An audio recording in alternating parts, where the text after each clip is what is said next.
Hello, ladies and gentlemen. Thank you for still being with us. Now we have a plenary session until the next 2 hours. There are two speakers here.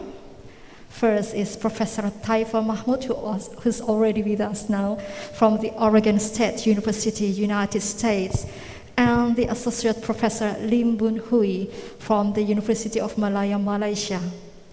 And for the first session here, we have Professor Taifur Mahmud, who will be moderated by Dr. Sarmoko. I will make a brief introduction about Dr. Sarmoko. Dr. Sarmoko is a lecturer in the Pharmacy Department, Faculty of Health Sciences, Jenderal, Soedirman University. Her expertise is cancer, chemo prevention, and signaling transduction. He pursued his PhD from the Nara Institute of Science and Technology, Japan in 2019. I welcome Dr. Sarmoko to lead this session.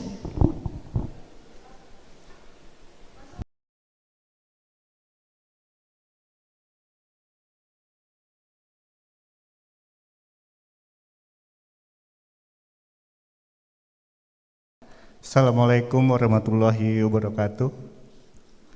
Yeah, good morning, ladies and gentlemen. My name is Sarmoko.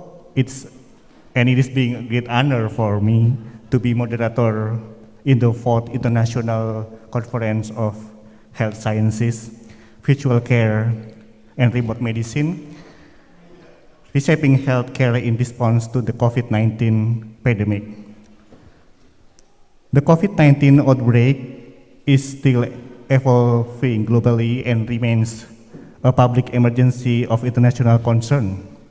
Like many other member states around the world, Indonesia has shared a collective responsibility to act to protect ourselves, our communities, and the most at risk among us. Thanks to the vaccination program and some measures, now COVID-19 infections are decreasing in Indonesia. In this 1-hour session, we will provide you plenty of opportunities to discuss and to share knowledge and insights. Well, it is such a great opportunity for us to have distinguished speaker today, Professor Taifur Mahmud, who will present learn from COVID-19 response in the United States. Professor Taifur Mahmud, PhD, a professor at Oregon State University, United States of America. He is a graduate of the School of Pharmacy at the University of North Sumatra, Indonesia in 1991. He earned a Master of Science in 1994 and PhD in 1997 at Osaka University, Japan. He continued his career as a postdoctoral research associate, then as a research assistant professor at University of Washington. In 2003, he joined the Department of Pharmaceutical Sciences, Oregon State University, and be a full professor at Natural Products and Medicinal Chemistry at Oregon University till now. Professor Taifur research interests are mainly in bioorganic and natural products chemistry, biosynthesis of microbial secondary metabolites, and the interface of molecular genetics, enzymology, and chemistry to create and develop novel pharmaceutically active leads.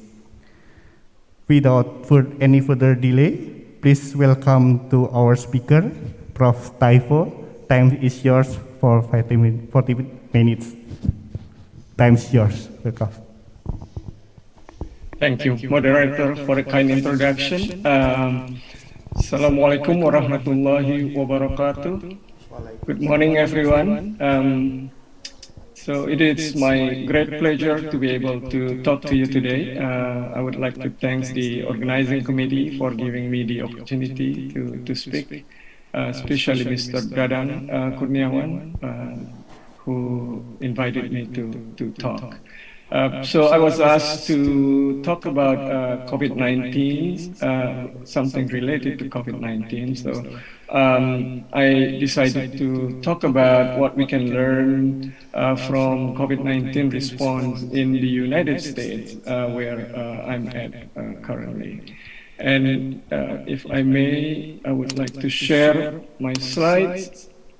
So as you know, um, since COVID-19 came to us, it's really changed the way how we live, we operate, disrupt, many function that we always do.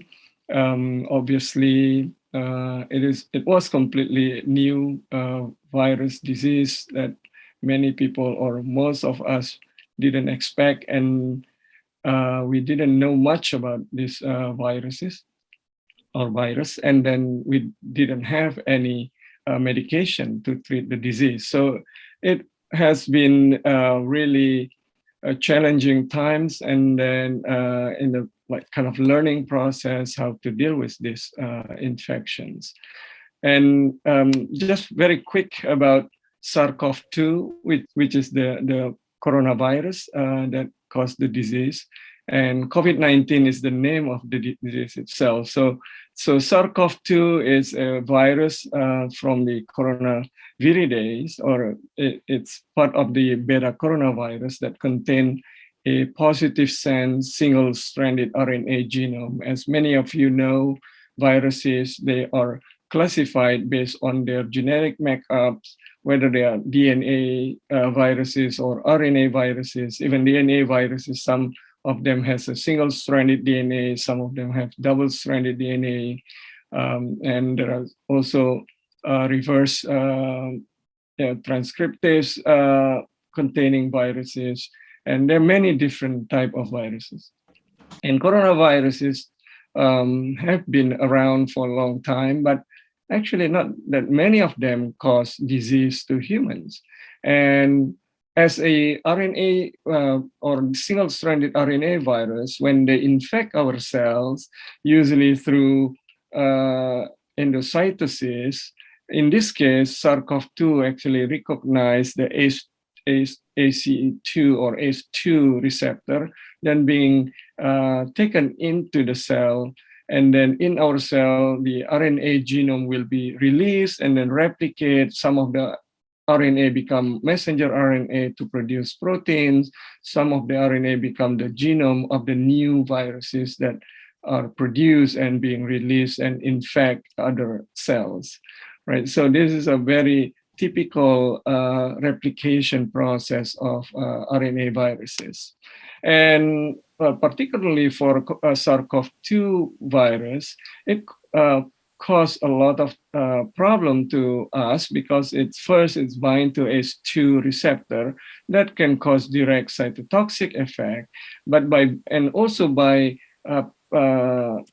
inhibiting or binding to this ACE2 proteins, it's dysregulate the RAS system, basically the system that control blood pressure and so on. And then also can cause some endothelial cell damage, and then thromboinflammation, can increase the thrombin production and decrease fibrinolysis.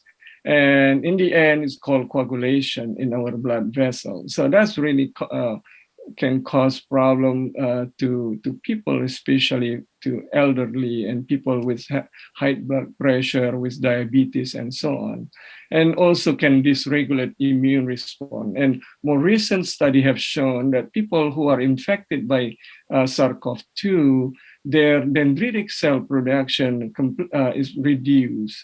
So that's, again, earlier it was proposed that SARS-CoV-2 can also cause cytokine, so-called cytokine storm or cytokine release syndromes.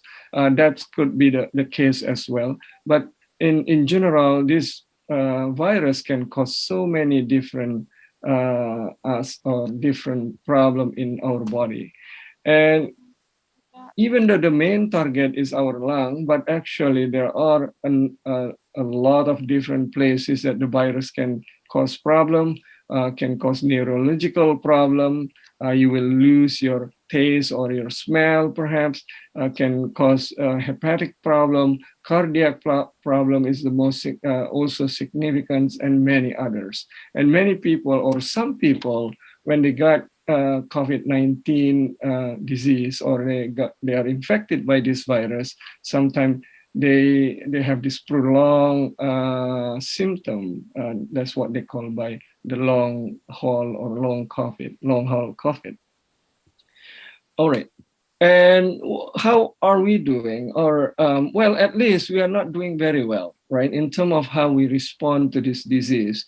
So if you look at the statistic by Monday, 2 days ago, the global confirmed cases was 228 million people, or almost 230 million people in the world got infected by this virus.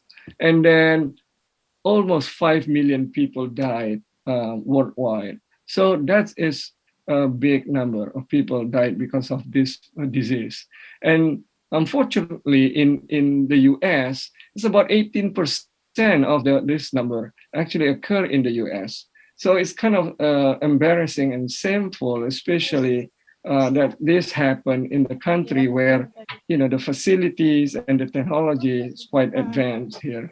But COVID-19 somehow can manage to affect or to cause a lot of big problem in this country. And then around almost, well, right now, over 675,000 people in the US died because of COVID-19. This number more than twice as many as people who were died during the flu pandemic in 1918. So obviously, COVID-19 is much more problematic and much more dangerous than the flu pandemic in 1918. So, not only the virus, but obviously there's so much or so many misinformation out there that cause more problem to the way how we respond to this viral infection. The big political divide in this country also has made this thing become contagious, and people even mention that COVID-19 is just a common cold that has been used as a weapon against Trump, and many other things that people use or people talk about that are not true.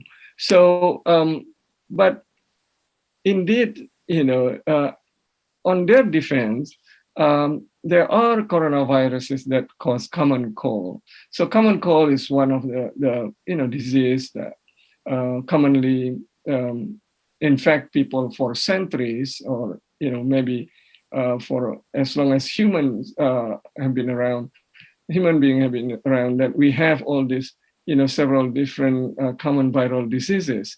And common cold, one of them, of course, we need to differentiate common cold with the flu or influenza.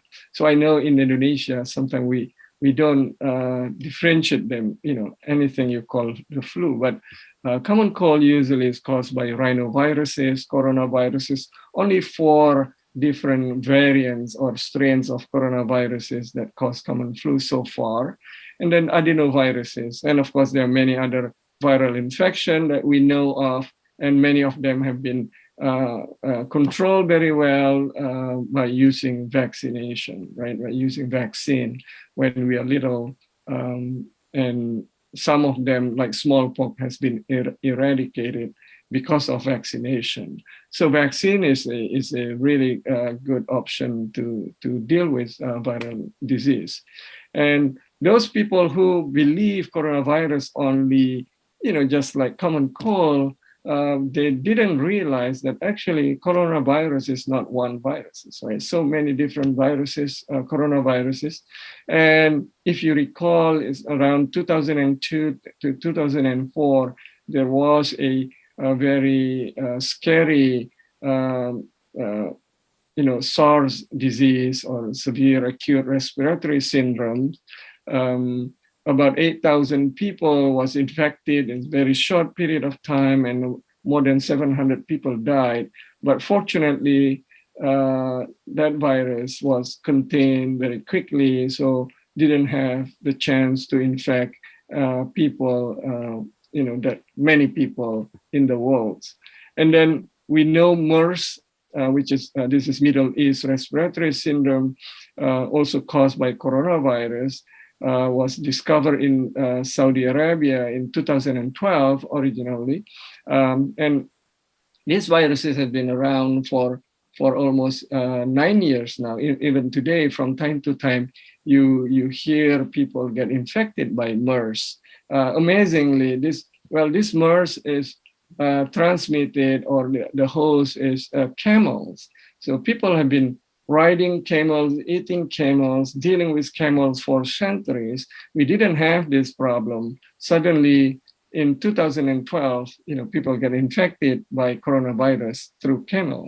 So, and also right now we are dealing with SARS-CoV-2, which is another coronavirus, and we are still dealing with it. So definitely people need to understand SARS-CoV-2 is not just common virus that cause common cold. And in fact, there are now more than 40 viral diseases that were unknown before 1970s, 50 years ago, right?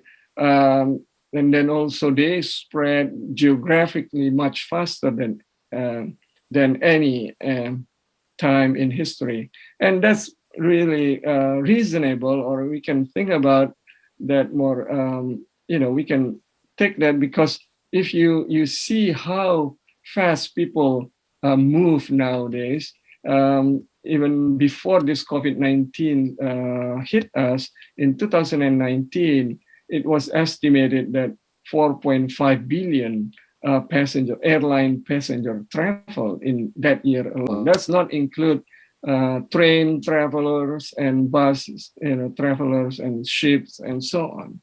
And the problem also, mostly there are no effective drugs available to treat many of these diseases. That's the scary part, right? In general, many viral diseases, we don't have the drug, yeah. And especially the emerging viral diseases, they are completely new and we know very little about them.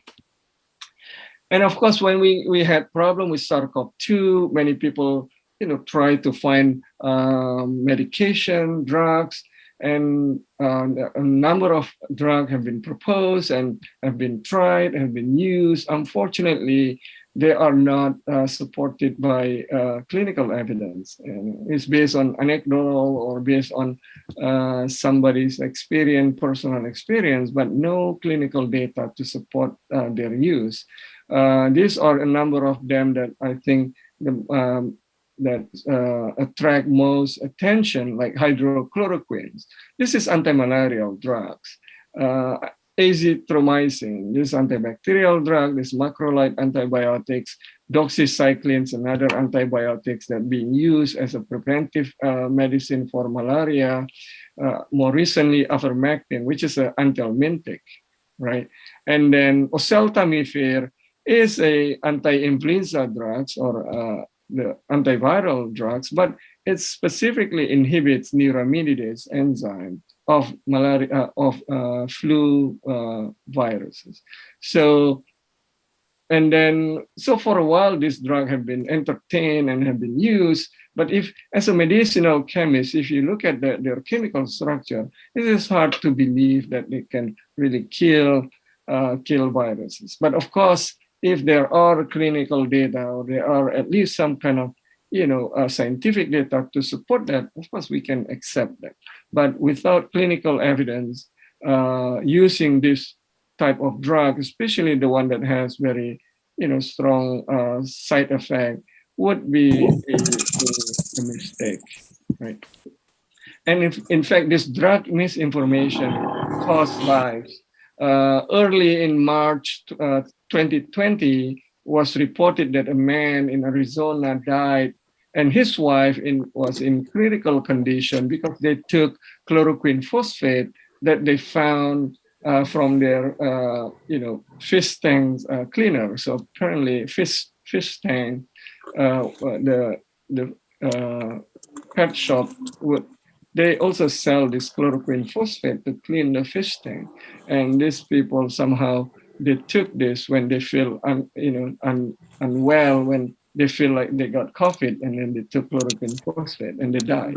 And then the American Journal of Tropical Medicine and Hygiene reported about 5,800 people were admitted to hospital as a result of false information on social media.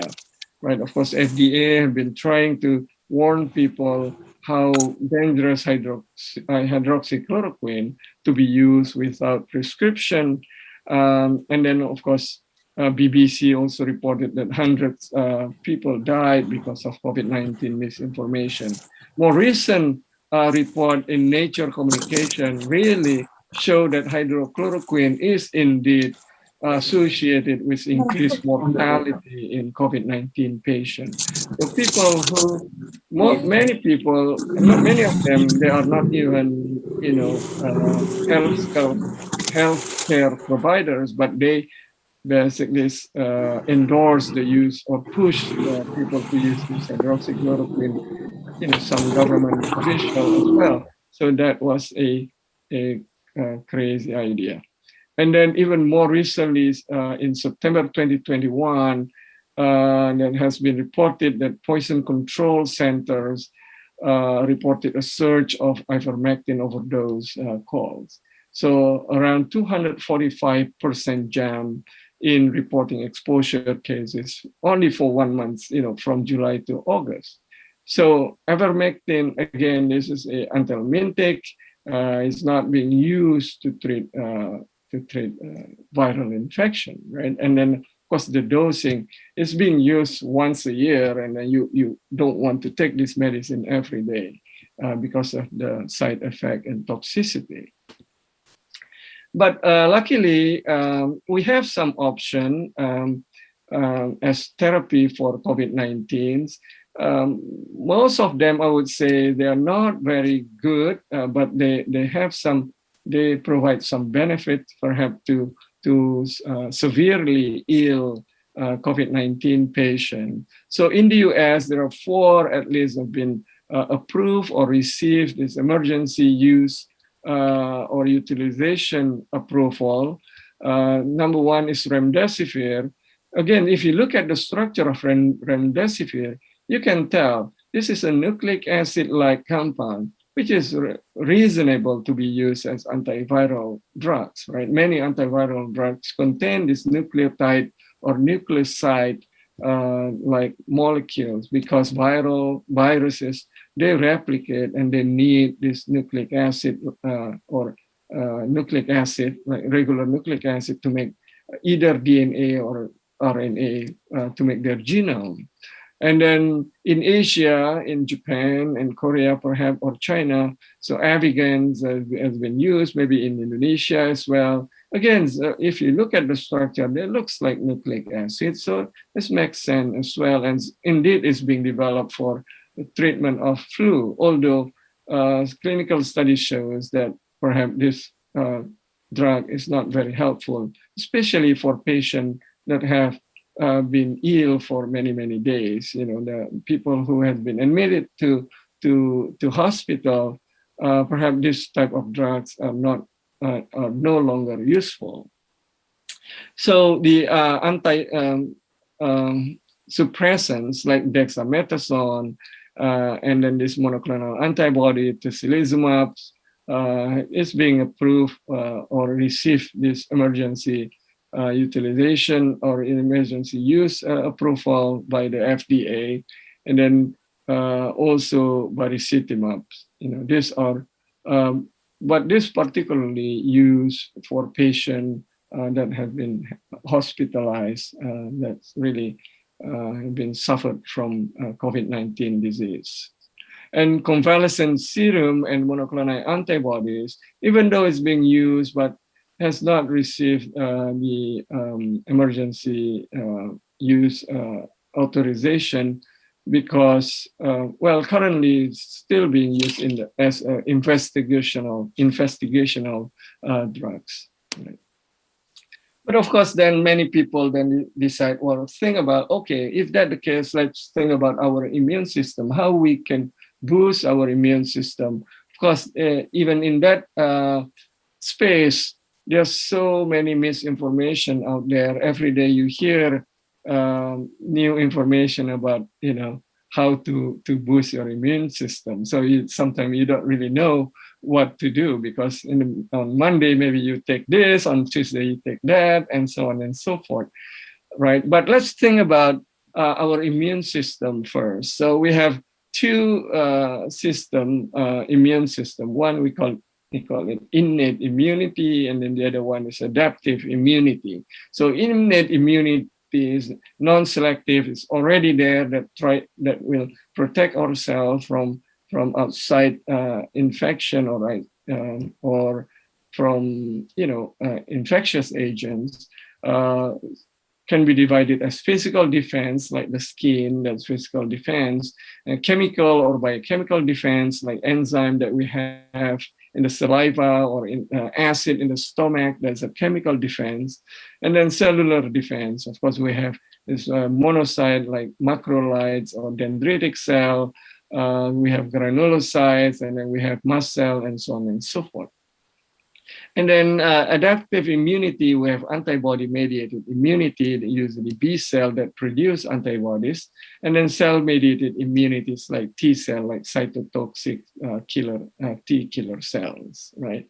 But of course, when you take, traditional medicine, or you take vitamin and so on to boost your immune system, which is perhaps is good, but how do you know really you are immune to viral infection? So of course the most reliable immunity that you can get is from vaccination. So vaccination is nothing new. It has been used for more than 200 years now. We have so many different vaccines developed in last centuries and being used all over the world. And then obviously some of them have saved human beings from terrible disease like smallpox, even polio. Even though polio is still around a little bit here and there, but mostly we don't really have to worry about polios now. It's not like in 1950s when you send your kids, to go swimming to the swimming pool, parents would worry about, their kids contracted with polio, and then cause, their limbs become problem and cause the disease. So we don't really have to worry about that anymore. But of course, as I mentioned just now, there are many, this newly emerging viral diseases that we have to deal with. So what happened when viral infection occur or vaccination is done?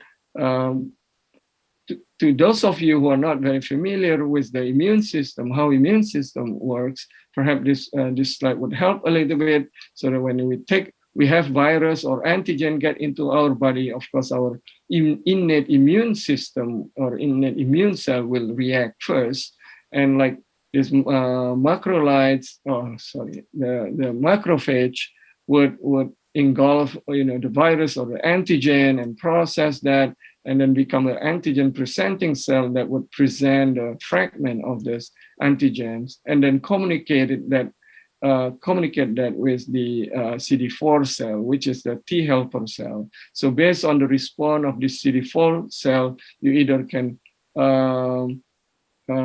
activate your B cell to produce antibodies, and activate the CD8 T cell to make it a cytotoxic T cell that can kill cells that have been infected by the virus. So this is a very, very good system available, but of course this takes time. And most of the time before we can do this, the viral the virus already caused problem to our body. So that's because of that, to develop vaccine, usually you have to inactivate the virus first, or you weaken the virus and then inject it to our body, so our body will not have the disease but still can produce the immune system. So in the case of COVID-19 vaccine, there are, luckily we have so many platform or so many options. Of course, this is not an overnight process. This is 100 years research and development. Of course, the more classical platform is the whole inactivated virus or live attenuated virus. So maybe somebody can turn off their mute the speakers. And then of course, protein subunits also being used in seasonal influenza, and then virus like particles. And nowadays, the one that being used as a COVID-19, of course, there's some whole inactivated virus, but also the viral vectors, like adenoviral virus based um, vaccine, yeah, like AstraZeneca and Johnson and Johnson, and then of course also the RNA viruses like the Pfizer and Moderna vaccines. And I know in Indonesia the story about the antigen presenting cell or dendritic cells become quite hard because we are trying to develop this platform as well. This was first developed specifically to treat cancer. This is the way how we use immune system to kill cancer cell. It is more as a personalized treatment. All right, and of course, conceptually, it can be used as a vaccine against COVID-19 as well. So, here I just again stress the number of vaccines that are available currently, or we know mostly. But actually, there are 22 different vaccines have been approved in the world. But of course, not all of them we know. Sometimes they are approved in one country, they develop their own vaccine and being approved there. And then, so right now, still 91 vaccines under development worldwide. Used to be more than 150 at the beginning, but I think many of them now, just drop out. But still 91 vaccines under development. And then in the US alone, we hear only 3 vaccines being approved to be used. One is the Johnson and Johnson adenovirus vaccine, Moderna, and Pfizer. And Pfizer actually have been approved completely in August 2021. And the other 2 only approved as an emergency use, for emergency use. All right. So it is amazing to see how this vaccine being approved very quickly only take less than 2 years compared to the regular process of vaccine. Of course, this one of the reasons why some people, they are reluctant to have these vaccines, because they feel like it's too quick, But of course, even though mRNA vaccine were approved only for coronavirus recently, but this study or the research has been done for more than 20 years, right? And perhaps the good thing is that coronavirus, COVID-19 somehow accelerates the development and the use of this type of vaccine. So talking about vaccine, perhaps this is one of the very few the US government respond that was good, right? I mean, last year we saw a lot of policy that were made that really caused more problem than solving the problems. But the way how U.S. government pushed the development of vaccine by providing a lot of funding to these pharmaceutical companies to develop vaccine, that was one of the success or the good thing about the U.S. government's response in this case. But again, it's a free country, quote unquote, and a lot of political divides, a lot of personal freedoms, and it's really difficult, really, to make people to understand that this COVID-19 is real, and that can cause a lot of people to die. And for those of you who are not familiar with how mRNA vaccine works, this is just very quick to show you the way how this vaccine is made. So of course the sequence, this is another reason why we are lucky, because with the advance of technology nowadays, sequencing's become very easy, very cheap.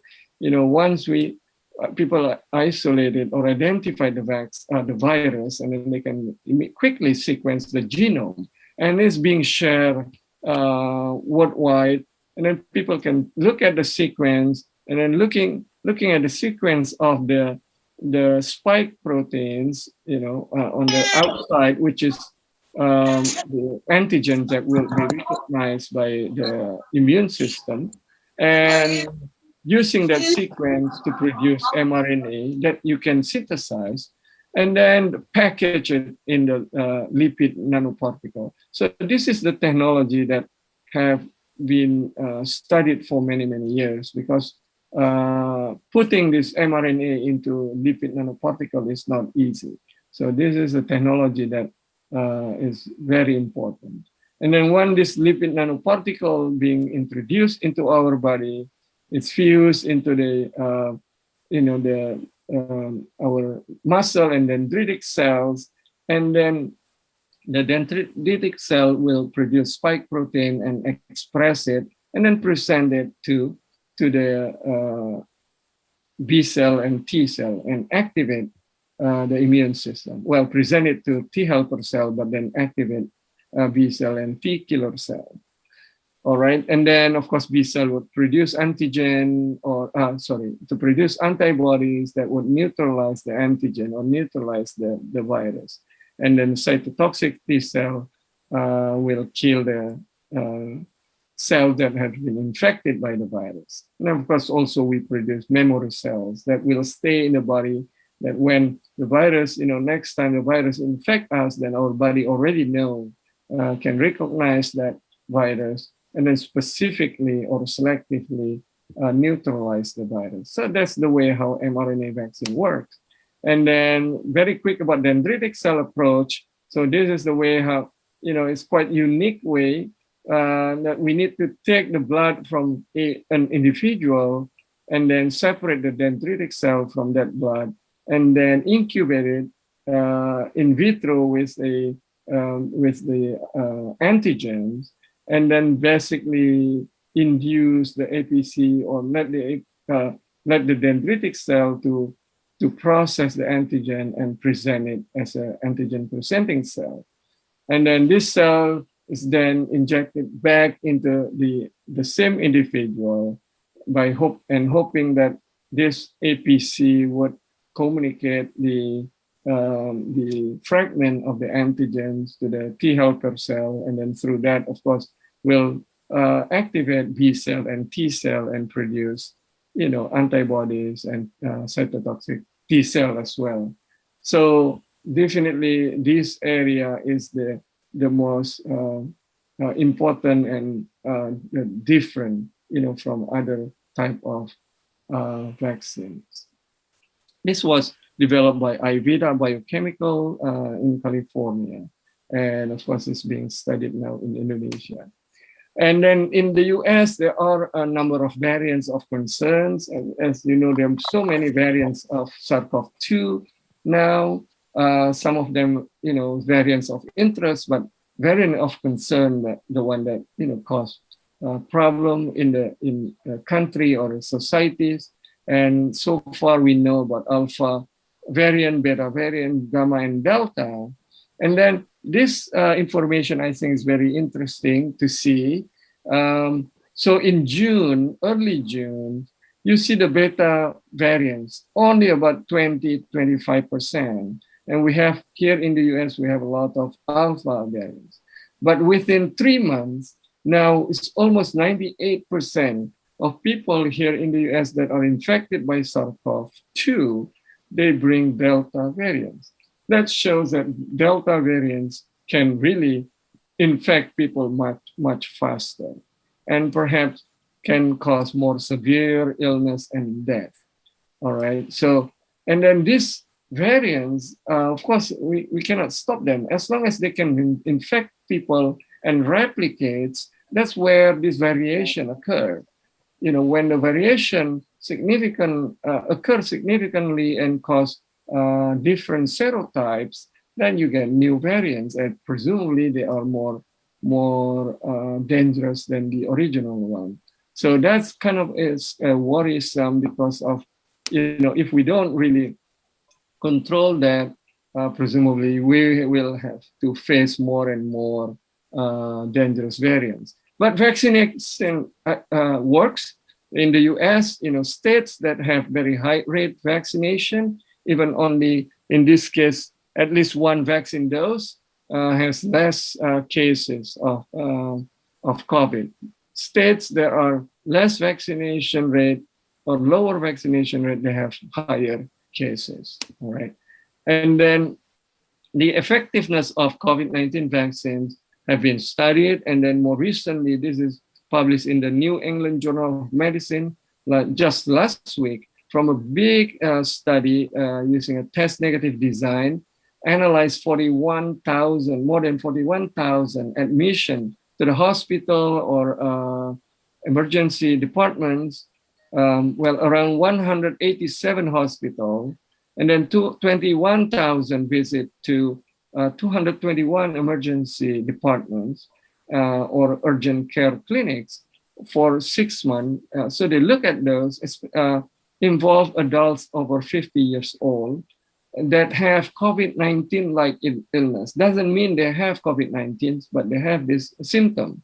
And then they look at the number of people who are really have COVID-19. And the conclusion is the mRNA-based vaccines were highly effective against SARS-CoV-2 infection.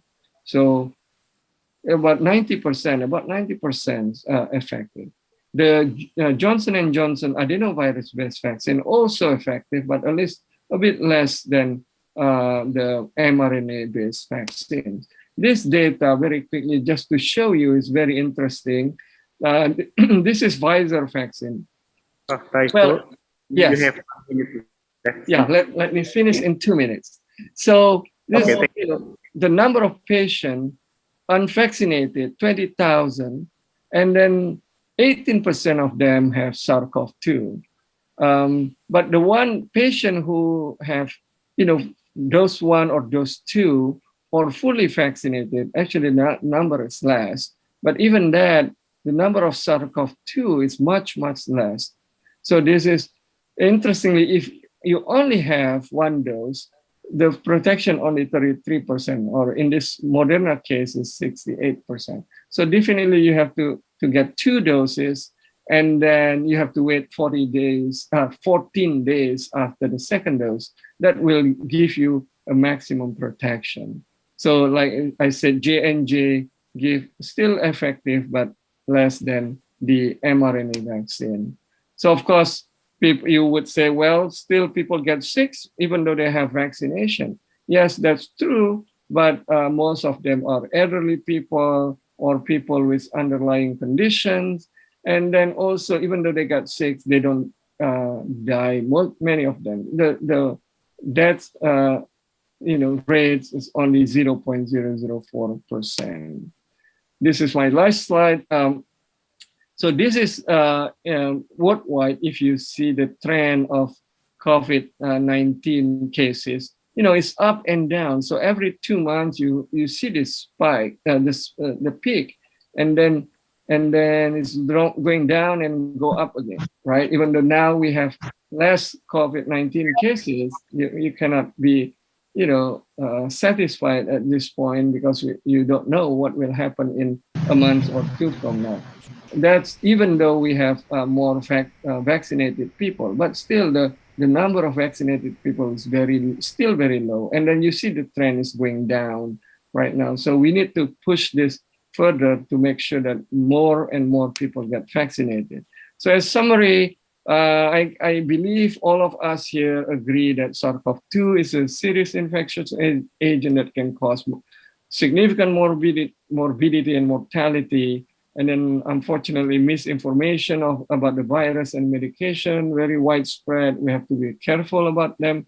And most proposed drug for COVID, they have no clinical data.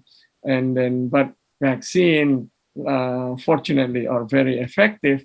But if we don't really contain the virus very quickly, and then mutation will occur and more variants will emerge, then that could be a problem in the future. So definitely public education and vaccination campaign need to be improved, and also public policy and clinical intervention need to be based on expert opinion, the research and the top line data, not based on political purposes or, don't listen to politicians. That's just a joke. Anyway, so with that, I would like to thank you all for your kind attention. I'm happy to answer if there is any question. Thank you. Okay, thank you so much for that excellent presentation. Yeah, we gain many knowledge and new insight from Professor Taifu presentation, and now we are in Q&A question. I allow for participant to ask question, and show here many question has come to chat, and maybe I will choose one or two question, and then I give one opportunity for audience to ask by microphone. Okay, first question come from Miss Lucia.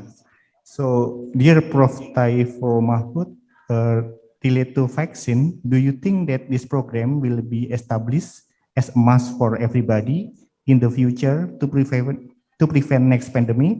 What is your prediction and opinion? I'm sorry, can you repeat the question?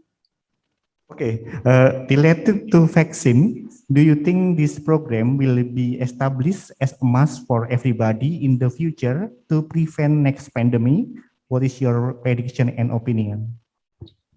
Right, well, of course, to be able to make a vaccine, you need to know the virus first, right? I mean, it's for the next pandemic, if you know what kind of virus would cause the pandemic, of course you can prepare the vaccine. But like this emerging viral infection, typically you don't know what kind of virus is going to cause the pandemic.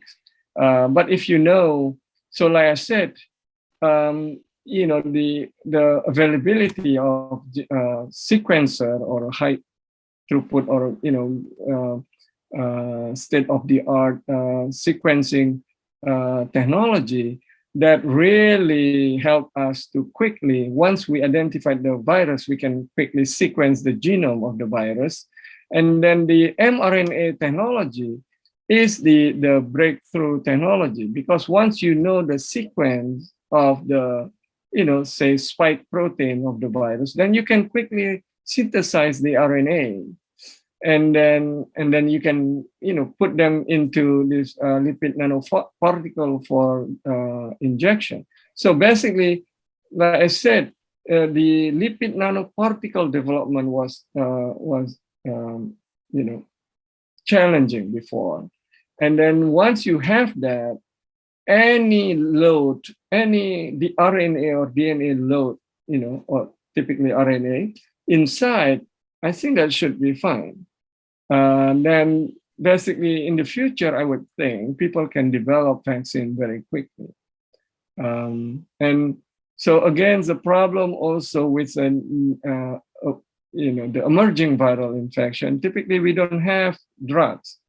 So drugs that have been developed so far for viral infection, most of them for herpes, DNA viruses, and then for HIV. So it's a lot of HIV drugs nowadays, from NLRT, non-nucleoside reverse transcriptase inhibitors and protease inhibitors and, fusion inhibitors, all those drugs for HIV. So there's so many HIV drugs. And for flu, you only have oseltamivir, zanamivir, very few. And then usually flu, unless if you really get very sick, after several days, you will recover yourself. That's why it's only effective when you take it during the first 48 hours of infections. But for new infection, like Ebola or like this coronavirus or other, who knows what else, will cause pandemic in the future, mostly we don't really have anything, right? Well, of course, people can try different existing antiviral agents to treat them, and hopefully we get some hits. Some of the drugs are effective. That's fine, but if not, then of course vaccination become the most effective ways, because developing a new drug, as you know, will require 10-20 years before you can use it in the clinics. Okay, thank you for the answer. It is interesting to discuss about vaccine, and this one more question regarding the vaccine from Miss Henny Ekowati. For Johnson and Johnson vaccine, why is it just administered one times, no need booster?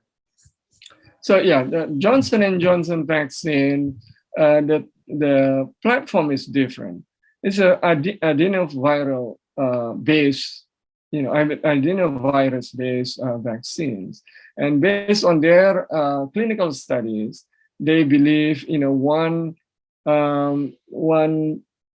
time vaccination or one dose is good enough to boost the immune system. Of course, this all how many doses or how much is based on clinical studies, phase 1, phase 2, phase 3, right?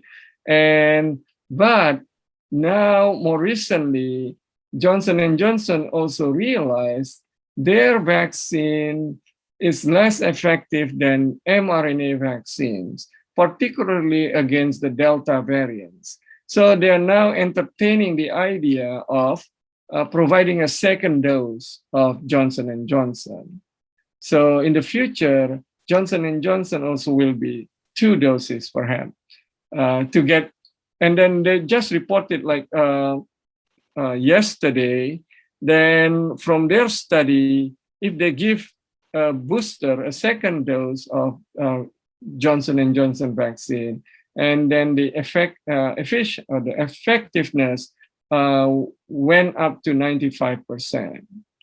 So, so the reason why they chose one dose originally based on their clinical study, they thought, that was good enough. But now with the new variants, apparently it is no longer as good as they would expect.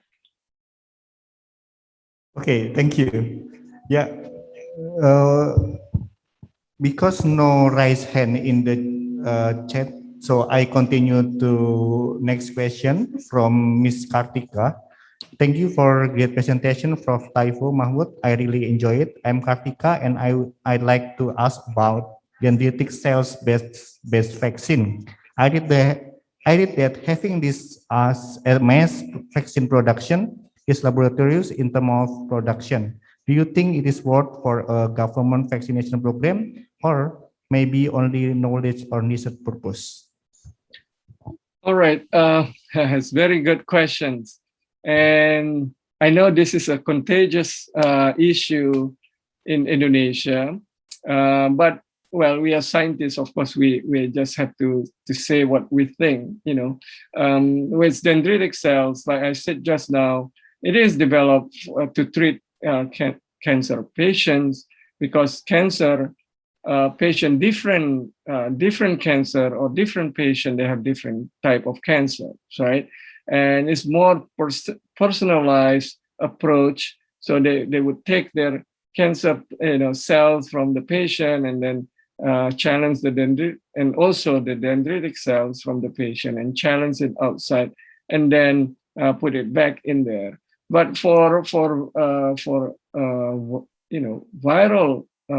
for virus vaccines, definitely it is not very practical to do that. Meaning you have to collect sample from every individual and label them correctly, maybe put a barcode, and then you have to grow them, in a very sterile environment, in the CO2 chamber at certain, 37-degree temperature for a week or so. And then you have to call the person back. Then you have to re-inject that, cell back into the person. So, from practical standpoint, I don't know whether it's even feasible, even in big city, not to mention if you're talking a small, town or villages. So, and then of course, from the safety standpoint, how reliable, whether it's contaminated or not, who knows, but the quality control, how you make sure that no contamination during the in vitro incubation. If you are working with cell culture and bacteria, cell culture, from time to time you get contamination, and there is no guarantee, even though you are doing it in the lab. So, well, I think it's a good exercise perhaps, but practically maybe it's not very, practical. And of course, there is no data really to show how the effectiveness, how effective it is. Again, as scientists, we can be open-minded and see what the data tell us.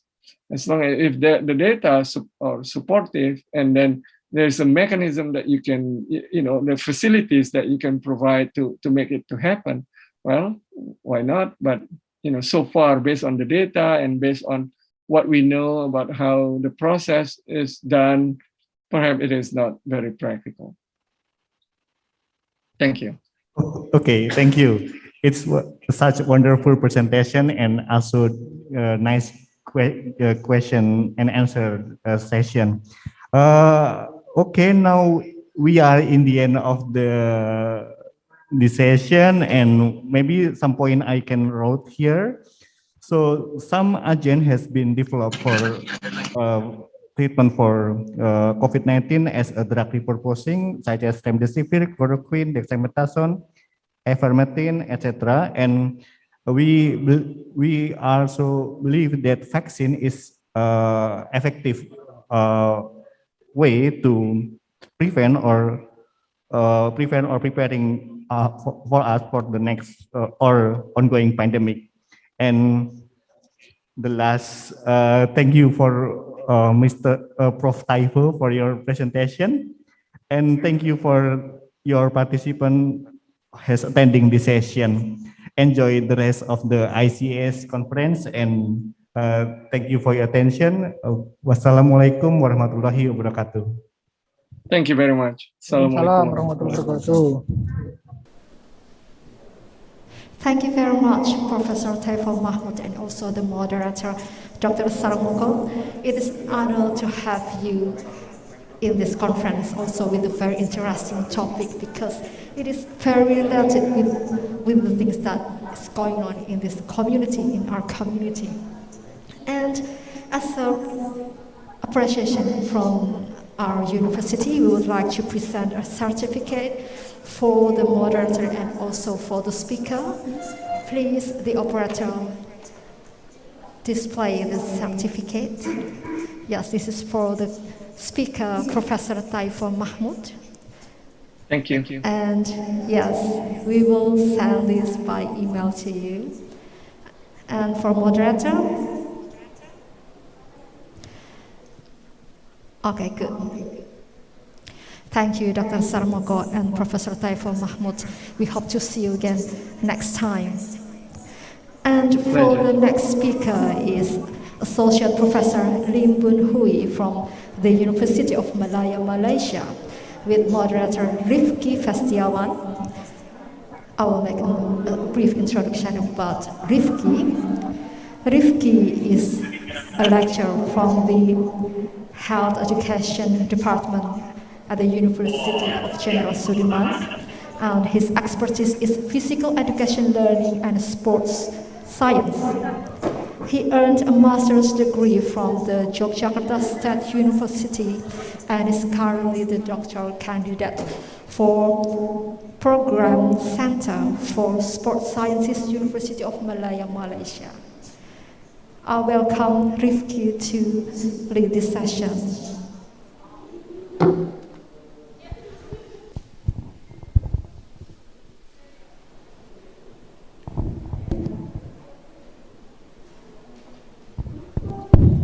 Okay, thank you for Ms. Dian for the changes. Assalamualaikum warahmatullahi wabarakatuh.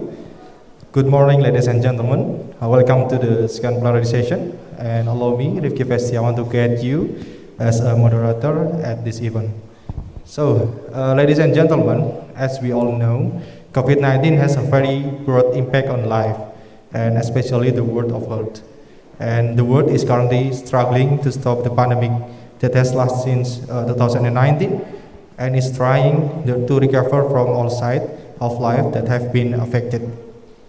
So one area that is closely related to the current pandemic is the field of sport. And on this occasion, we will learn together about the role of sport in post-COVID-19 recovery and several other things that may be related between exercise and health.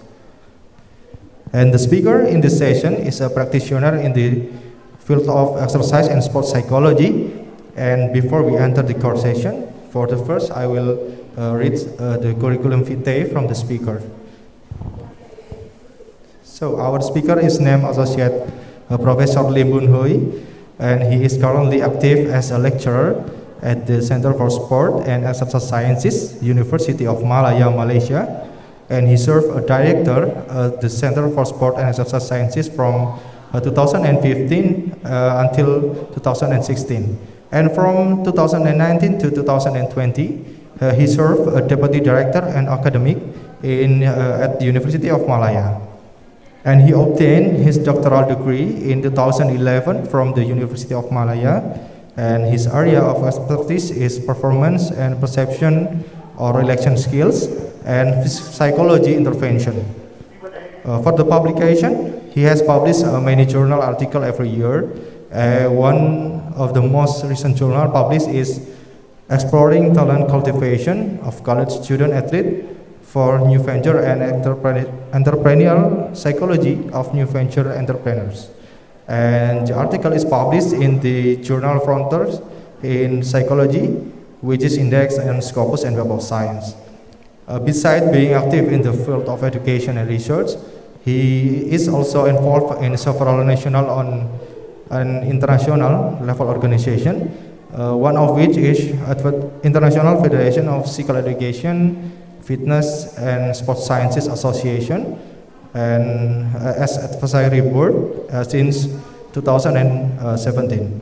So, and in addition, he has a lot of experience as a speaker in various international events, and it's a lot of things that I cannot mention. So, ladies and gentlemen, let's just welcome to the speaker at this session, Associate Professor Lim Bun Hui. Good morning, Prof. Lim. Have you joined us today? Yeah, thank you, Festiawan. Okay, and can you hear my voice clearly, Prof. Lim? Yeah, I can hear you very clearly. All right, I can hear you clearly. Okay, welcome for International Conference of Health Sciences. And how are you today? I'm fine, very good, sir. Yeah, I'm just. Okay, your presence today is an honor for us, and honestly, I'm very happy to meet you again. And I remember that the first time I met you was during a visit to the University of Malaya in 2015. So, and hopefully today we will learn a lot of new knowledge from you. So, to shorten the time, I will explain related to this session, and we have 40 minutes to presentation session and 15 minutes to Q&A session. Okay, are you ready to present your material, Prof? Yeah, can I just share it now? Yeah? Okay, therefore I invite you to present the material in the session. So, Professor Lim, time is yours. Yeah, okay. Thank you very much. First of all, can you see the slide moving? Am I right? Yeah. Yeah. Can you see the slide moving? Yeah. Correct? Yes, yes, I can see your presentation. Okay, now thank you very much. Okay, first of all, I'd like to say thank you very much to be invited to this fourth ICHS. And also, I would like to say thank you very much to the Universitas Jenderal Soedirman for this invitation, and don't forget Festiwan for this recommendation. And of course, I think we already just listened to the first talk and all that. So first talk is quite knowledgeable, I think, in terms of information. But my talk is a little bit of, what I can say is not so tight, not so heavy. Yeah. All right. The title of my presentation is talking about advantages on wellness. All right, on wellness. So this is all my information. Anybody want to discuss with me, talk to me, and all that? I think please welcome. Okay. So these are the things like we always talk about that in terms of when we talk about sport massage, and then with the current situation with the pandemic, a lot of people say, no, you can't go for sport massage. You can, but it depends on the situation. Later I share with you. All right. So this is what the photo I'm taken because I'm qualified trainer to conduct sport massage courses or in Malaysia or something like that. So that these are all my students actually taking. So the outline of my presentation, first of all, I will talk a little bit of wellness. A lot of people still, wellness is the most important thing nowadays. Yeah. And then also then I move into this type of massage, and a lot of people maybe don't understand that. And then possible component of massage, and then after that biomechanical component, and then I'll talk a little bit of physiological component, and also neurological components, and also psychological components, and advantages of sport massage on wellness. So these are the things hopefully I can complete within the time frame given. All right, these are the things that we talk about based when I prepared this talk. Essentially, this is the book that I published. So I published a book on a basic sport massage, so that anybody interested, but this book is actually published in India, so that you can get it from the sport educational technologies from India, so that you can purchase from there if you want, if you are interested. Yeah, it's talking. All right, now look at this video. Hopefully, yeah.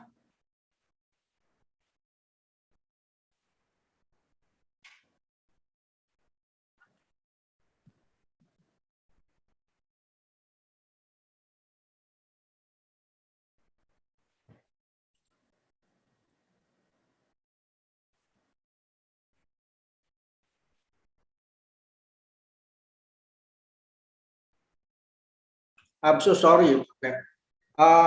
Can you hear the visual? Hear the audio?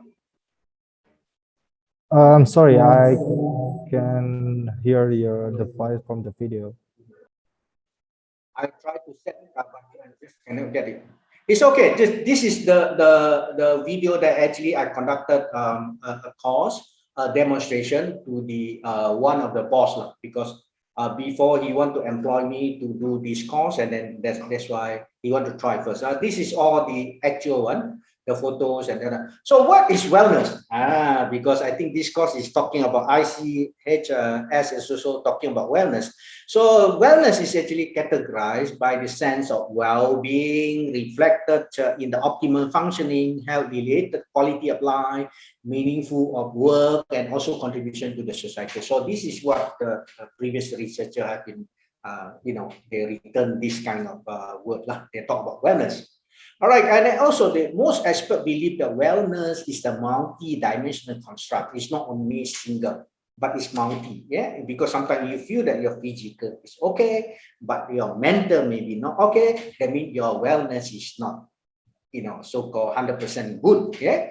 And then that the balance integration in other critical achieving overall wellness, so that people have been reported on, or they talk about wellness. I think you understand that.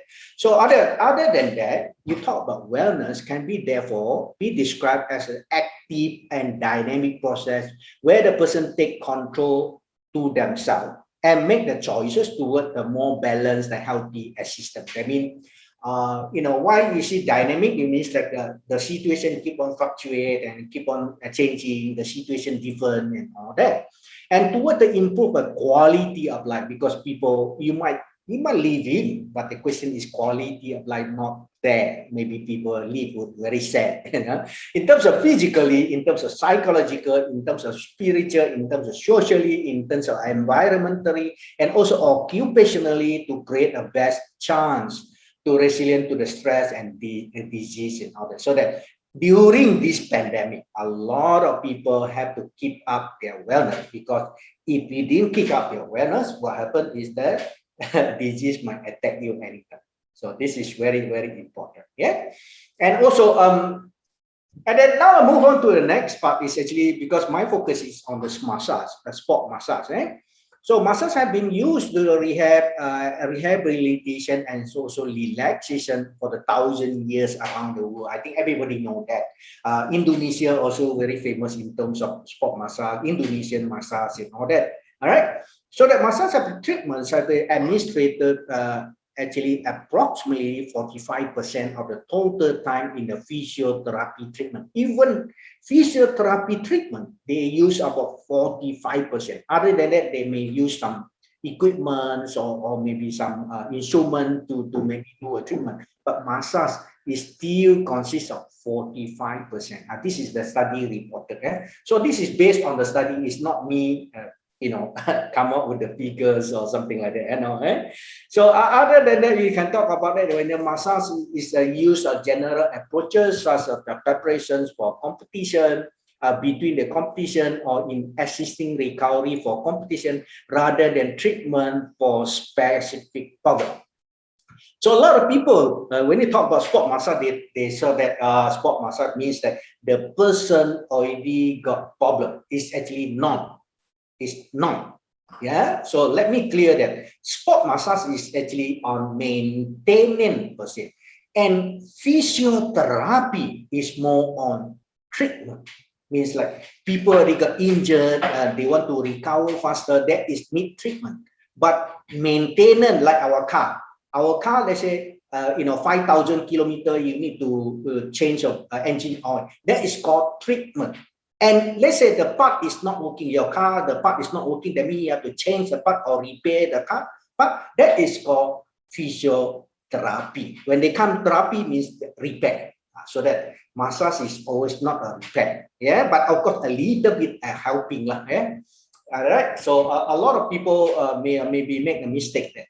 So the large proportion of the massage application is the sport event are due to many coaches and athletes holding the belief that based on the observation and experiences, the massage can provide several benefits of the body, such as increase the blood flow. I think when you push like that, you know that the blood flow is flow faster. Okay? So that I think is helping in terms of the sport performance as well. So reduce the muscle tension, neurological accessibility, and also increase the sense of well-being. You feel good. A lot of people after the training session and something like that, they feel good. So this is also relate to the current situation of normal people. What happened is like you feel good. You feel good means everything, the wellness is become better. So the wellness become better means you can actually not easily affected by the disease, especially in the current situation. And also, massage and wellness, what are the link with this?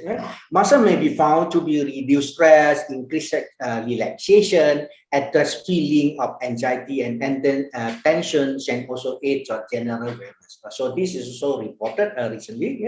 And the other reported compare the effect of massage and the guided relaxation upon self-report general physical and emotional well in being the 49 healthy people go and then doing that, and then they did the study of that, and then participants receive 250-minute session of then on the weekly basis for 4 months per week. Someone got music.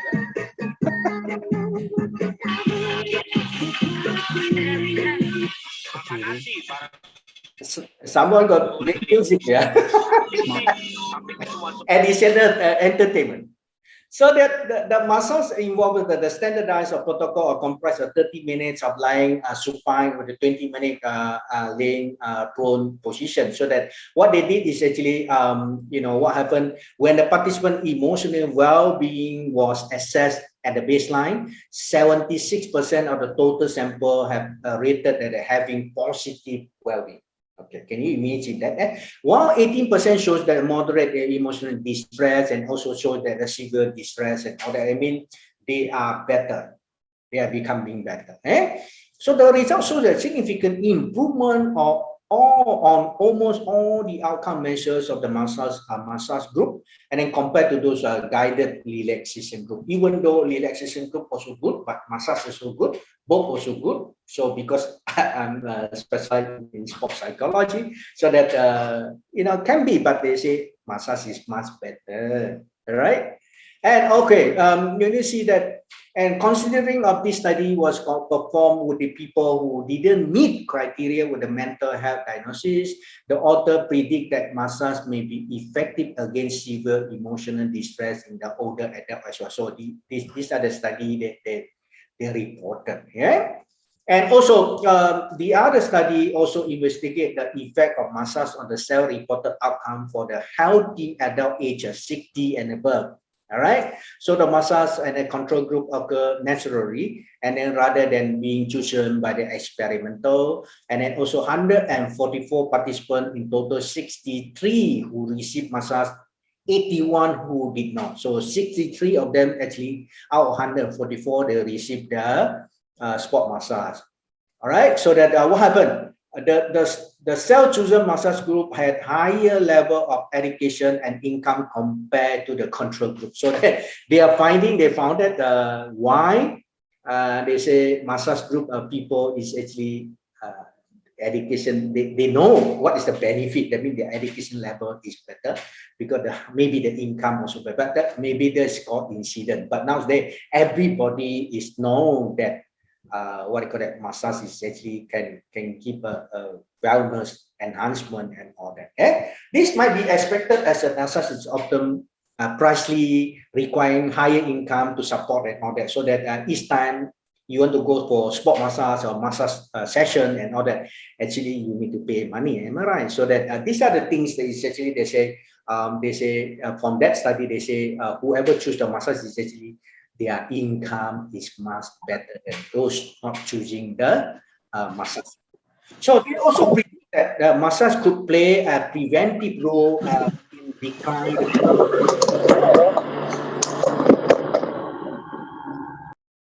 Oh dear. Oh dear. First one, can I continue? All right. I'm sorry, bro.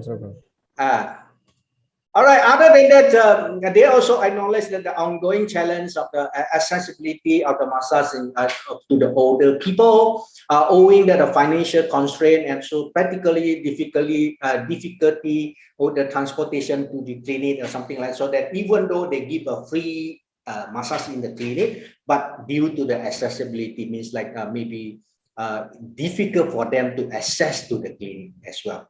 So that they suggested this obstacle could be overcome by the further inclusion of the massage therapy in the health insurance plan, introducing scheme, and which should be reduce the cost of the treatment and all the clients. So that from that research is actually they wanted this massage is actually included into the insurance because people buy insurance to cover for their the later life. So that maybe that is the part that actually have to include that.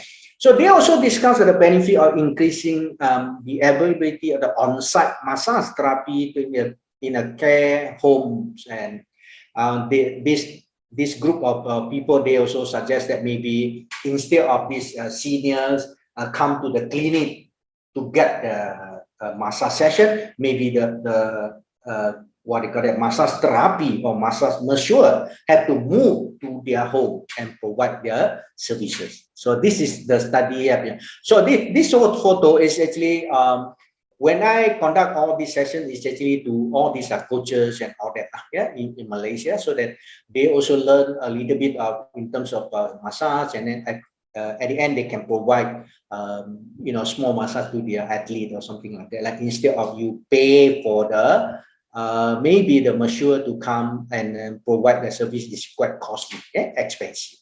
And then, of course, now I move on. When you talk about massage, the benefit and all that, now I move on to a little bit of type of massage. Massage have been defined a mechanical manipulation of body tissue and rhythmic pressures on the stroking of the purpose of promoting health and well-being. Okay, this is also people reported. And then, of course, massage is mechanical, is moving, and then to the body and to the people subject, his body and all that is actually they got rhythm and all that, so that this is actually apply some pressure as well. So definitely is to the promoting the well-being. So the classic Western massage is called Swedish massage and all that, because when I learned, it's actually from Swedish massage, so that it's the most common form of massage currently used around the world for athlete and also the purported clinical advantages. Mostly is still Swedish.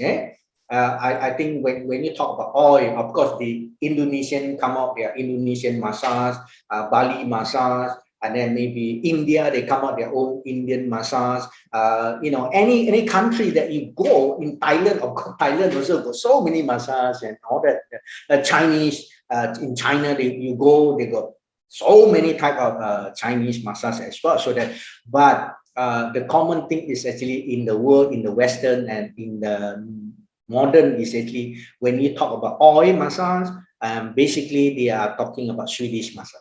All right, so advantages. So you look at this,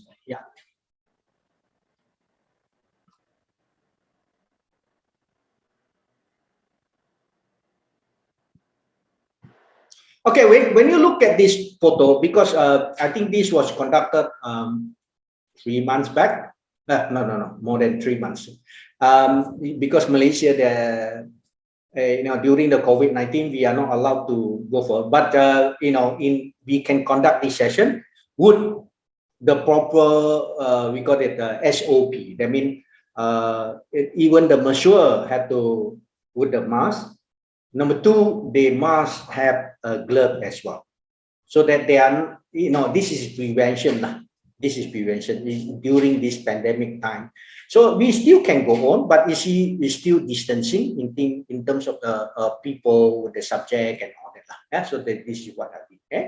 So other than that, when you talk about Thai massage, I think this one today I'm not going to talk so much. Alpharas, perishat, frictions, tetanus is all these type of massage. But when you attend all the course, then you're going to learn all this. So we are not going to discuss more. So what are the possible mechanism of massage? And then when you talk about in sport science, in terms of wellness, and there are actually few categories. So today, basically, I think I talk a little bit here and there, not really in depth into that. Number one, you talk about biomechanic effect, because it's all athlete. You need to talk about biomechanic. Talk about athlete and movement, and then also the physiological. What are the advancement physiological when you do massage in the sports performance, and also the neurological effect, means like how the nerve and all that affected by the muscles and all that by the massage and all that. And then of course the most important thing, because I'm a sports psychologist, so I always talk about psychological effect and all that, relation with the body and mind, relaxation, anxiety and all that before performance and all that. So all this is actually they have been a lot of people have been doing a study and all that. I think today we go a little bit just on the surface. So number one, we talk about biomechanical components. Number one, Massage involve application of mechanical pressure on the muscle tissue in order to decrease tissue adherence. This is very important. So that mechanical, so increase the muscle tension, complying to believe to be achieved of mobilizing and elongating the softened and adherent connective tissue. I mean, when you apply the massage, something like that, so that there is the connective tissue also, to be, they connected or something like that, so that, muscles are not so tense, and then the joints are not so tense, so that they can go for performance, a better performance. So improve the muscles applying result the less stiff muscle tendon unit. What happens is actually when you massage the area, let's say our arm is actually maybe a joint, this joint is very stiff. So you do some massage, and after that you see, it's already loose. Means like the less stiff now because it's due to the massage. So it's biomechanical. So what happens is less stiff means they are better performing. All right, in sports, we always talk about performance. Okay, and also other than that, evidence of the effect of massage on the muscle tendon units are combined as a measure by the passive stiffness and the active stiffness, and also the joint range of motion and all that. So these are the things like you talk about biomechanical, means like effect of the sport massage on the biomechanical. So that after you massage, that means your full range of motion is become better, means like your performance will be affected, means like become better. Right? These are the things that get out there. And physiological components increase the skin and muscle temperatures and all things. I think when you do massage, it's actually rubbing surface on the skin. So the superficial skin frictions increase the local heating, and also consequences causes the hypodermia within the massage area. That means the area is become a little bit heat. That means you rub your hand, something like that, you rub, then after that certain time, then you can see that the area is actually become hot. Yeah, I think it's for sure. So local heating increase the blood flow, circulation, and so that when they heat up the area, that means the blood flow is become better. Means like the blood that will gone through the area. So I think that part also people done a study on that. Yeah. And other than that, physiological component increase the blood flow is the most crucial one for sport, for anybody.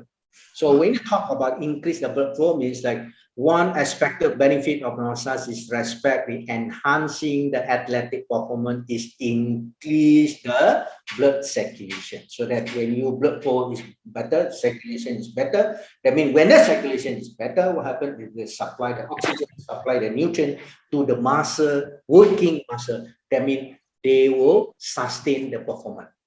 This is what. Look at that.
Yeah, can you imagine that this is my when I conduct a class, it's actually more on practical, so that people they have to pair up, and then one will provide what they call it massage to the other one lah. Okay. So other than that, you talk about physiological. The most important thing is actually the hormones. Mechanical pressures of the muscles might be stimuli the parasympathetic activity as shown as reducing saliva cortisol level, and then direct measures of the parasympathetic activity. That means the cortisol level is actually reduced, the stress level is reduced. Yeah. And also the parasympathetic in terms of the other hormones actually increasing as well. So the changes in the hormone level, especially the serotonin and also the cortisol after massage have been reported. Quite a number of them actually reported that. And the reduction of the soluble cortisol, this is the stress hormone. In dance, students have been also reported. This is quite sometimes they did this study and all that. So they take a group of dancers, and then after they provide they check on the saliva cortisol level and all that. They did that. Yeah.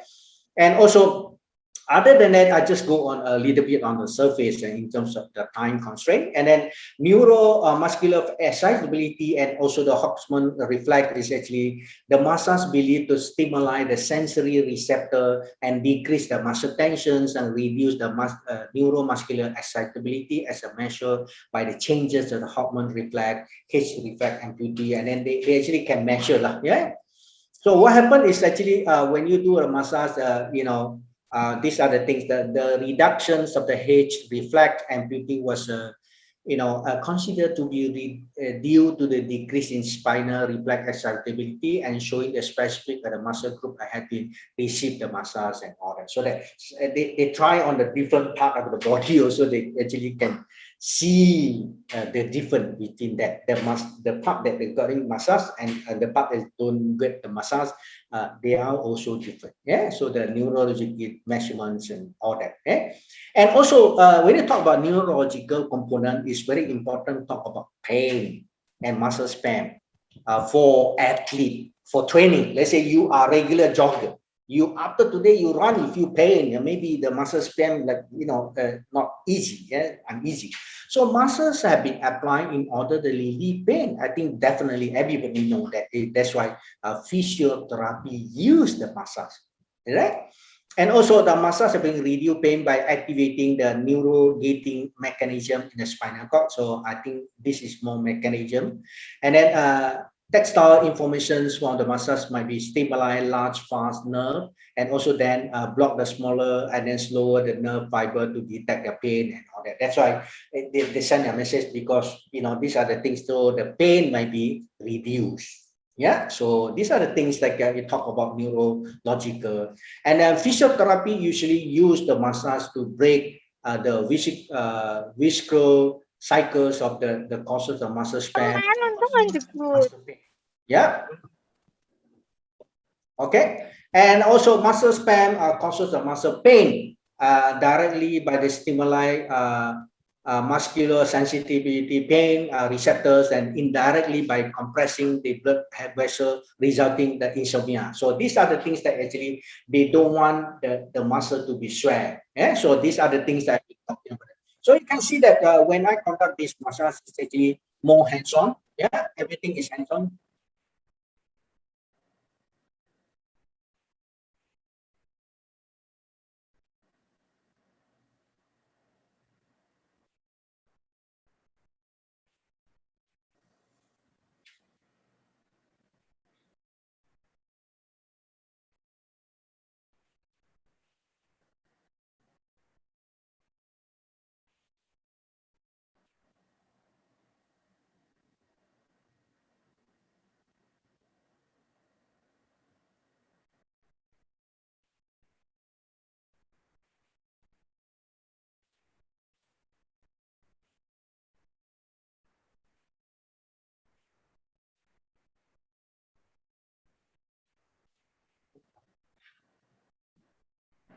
Okay, this is one of the practical session. I think this group are actually gym instructor. They are gym owner.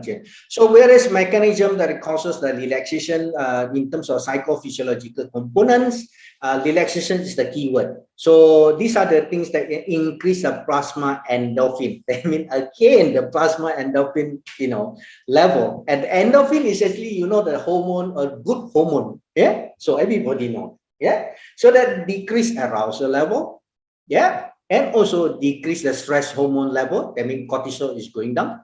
And also an activation of parasympathetic. That means the response is not so active now. So that essentially everybody after massage, you feel like so relaxed. So these are the things that we talk about in the most of the psychophysiological component. So in athlete, let's say example in athlete is always talk about anxiety.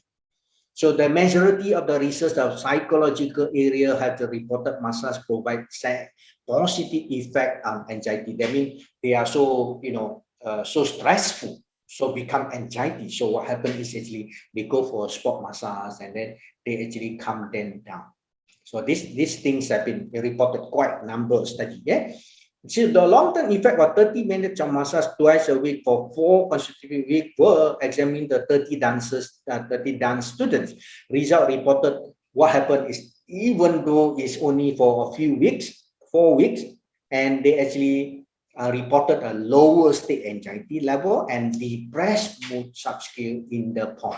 So they of course, you talk about sport psychology is always using the questionnaire to measure. We just cannot have any instrument so far, but it still go back to the psychophysiological instrument to measure. Yeah. So anxiety is there, and then after the relaxation, I think the effect of the massage relaxation have been investigated by using the Wheeling questionnaire. Normally, people using POM. Yeah, a lot of people when you talk about massage, is talk about relaxation, is talk about POMs. Right?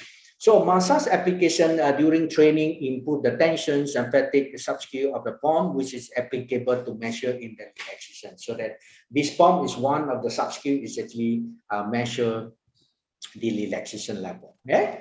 So that what happens is in terms of recovery of fatigue, and then fatigue means people say tired, people too tired. Yeah. So the positive perceived psychological benefit of massage using perceived recovery linear scale have been shown that during the recovery phase of boxing performance after the training session. So this is also reported they did on the boxer. This group of researchers they did on the boxers.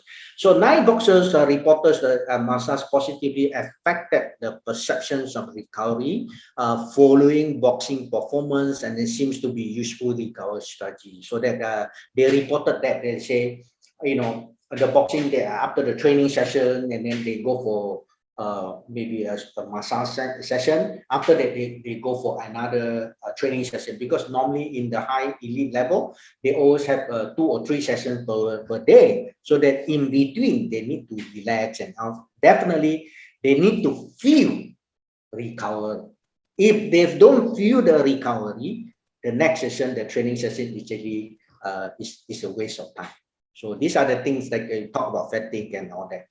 And other than that, the advantages of the sport massage. There are many advantages of sport massage during the COVID-19 pandemic are presented. There's so many people say, hey, go for COVID-19. How can you go for sport massage and all that? Definitely, I say need to follow whatever the SOP that, maybe standard operation procedure that maybe your country have been decided.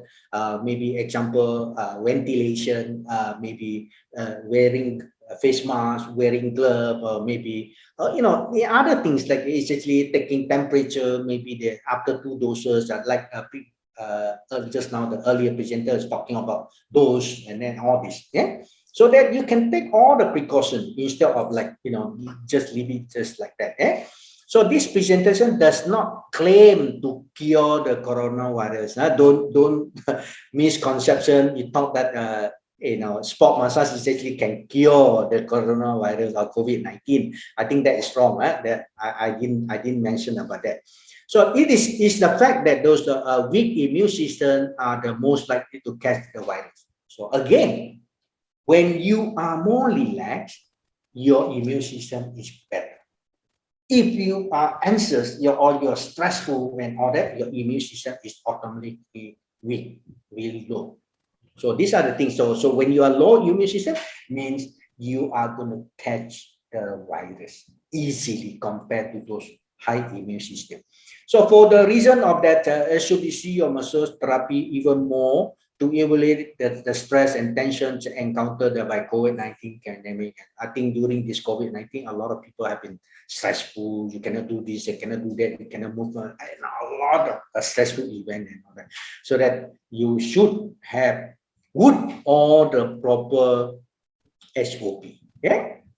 And other than that, what are the advantages in the past decades that it have been become essential to go to the spa to get a sport massage? I think everybody know that. Before COVID-19, everybody, if you got money, just go explore the various advantages that the sport massage have been strengthen your immune system and build your defense. Yeah, strengthen your immune system and build your defense. Yeah.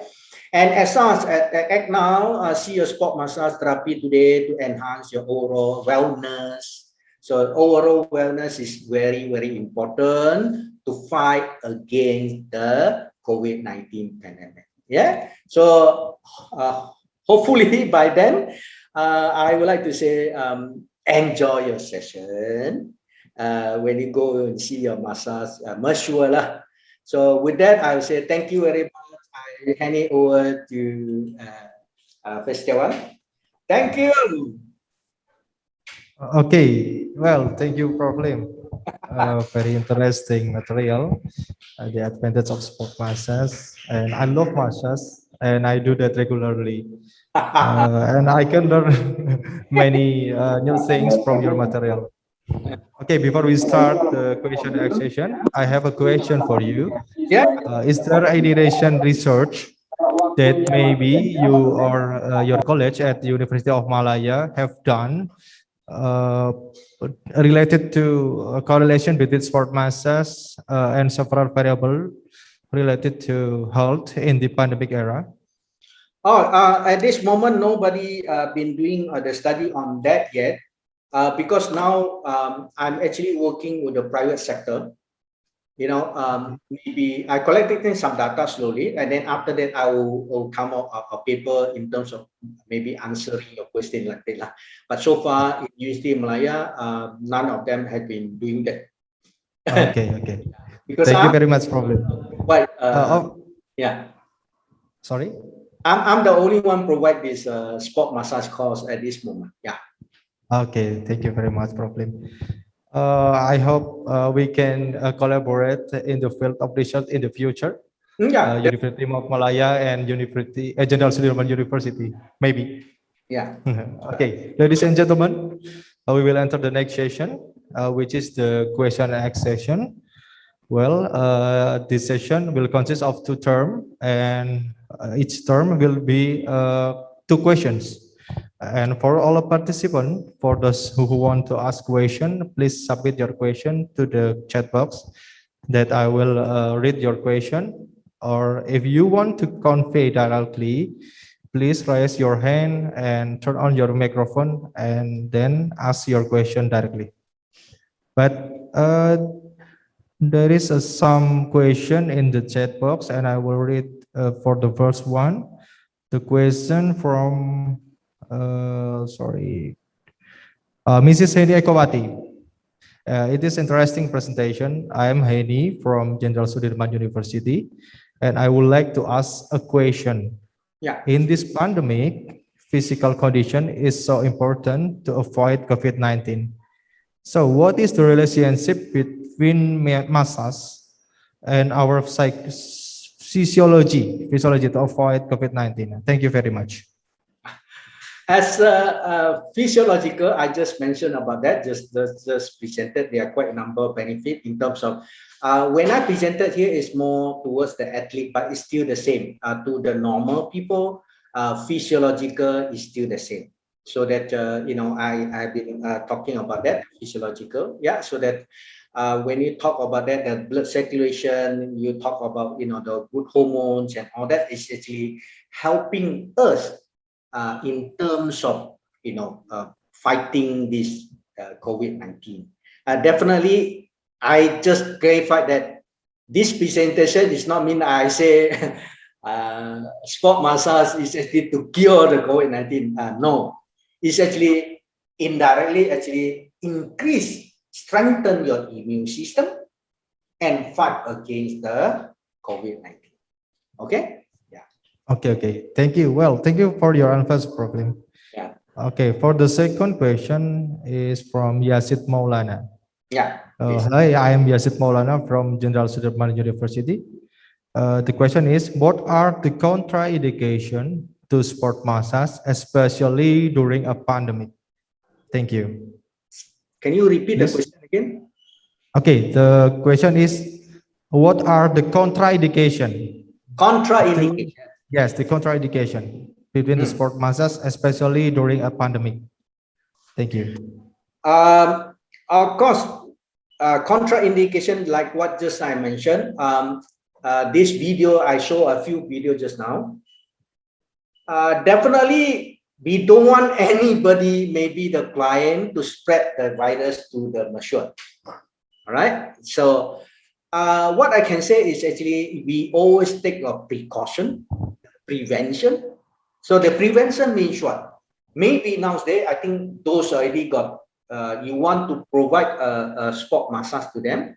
So the contraindication to them is actually, okay, now you want to have a sport massage, can. Number one, maybe you set the target that everybody have to have 2 doses first. And they must be after maybe 14 days. All right, that's one. And number two, you have to, even nowadays, you want to board into the flight, there is a what? COVID-19, swab test. So maybe you can do that as well. Yeah. So that kind of things like a precaution, and then of course you need to wear mask all the time. Maybe the client also have to wear mask. So the contraindication of that kind of things are definitely no other contraindication like happen because it's just the situation is due to the COVID-19. All right. So other contraindication like what are the benefits? Like we don't talk about so much of the contraindication. Those are bad one. Definitely bad one. I think if the masseur didn't provide a good massage technique, and then people after the massage session they are not feeling relaxed. They are actually feeling maybe worse. That kind of thing. So it's again, it's kind of, we talk about good thing, seldom talk about negative. All right. So I hope that I answer the question. If not, then maybe go in depth so I can answer you later. Yeah. Okay. Okay. Thank you, Prof. Lim. Yeah. Thank you. We will forward to the next question. Yeah. Okay. The next question is from Mr. Arvin from Universitas Jenderal Soedirman. And I would like to ask about the type of massage. There is a 2 type, the classic Western massage or Swedish massage. And which one is more effective for martial art athletes recovery after even the championship? Maybe in the pandemic era. Thank you, Prof. Lim. We start a massage. Yeah, what I'm presenting today is actually more on the Swedish massage. All right. So I can't tell to answer this question is I can't tell 100% because this Swedish massage is more on oil massage. All right, using oil. And some people, maybe the type of massage in the Swedish that okay, the most important thing is actually alpha. Alpha is actually you're pushing. If anybody don't know what to do and all that, I think would just alpha. That stroke is good enough. Yeah, so that to provide a massage with people. So in terms of type, and then massage is actually the stroke. We're talking about the stroke. What stroke is suitable? So I always tell people like 1, 2, 3, 4. So you must follow the sequence of 1, 2, 3, 4, but for the body parts on. All right. So that with that, I think to answer your question, maybe I would say that the most important part in terms of the stroke is actually go back to alpha. I mean, just pushing. But I'll suggest you to use the oil. All right. Hopefully, I answer your question. If not, then you can ask me further. I can explain it more detail. Yeah. Thank you. Okay. Thank you, Prof. Lim. Yeah. the answer. And I saw someone raise their hand. That is Mrs. Sri Sumartiningsi from Universitas Negeri Semarang, I think. Oh. So please ask your question, Mrs. Sri Sumartiningsi. Thank you, Mr. Rifki. Good morning, Prof. Lim. Nice to see you again. Yes. Yeah, Yes. it's very interesting topic. Okay, I would like to asking about competition. So, massage before competition. So, what is the best time to do the massage before competition or during competition? Sometimes that the athletes need relax before competition. So, how you make it that?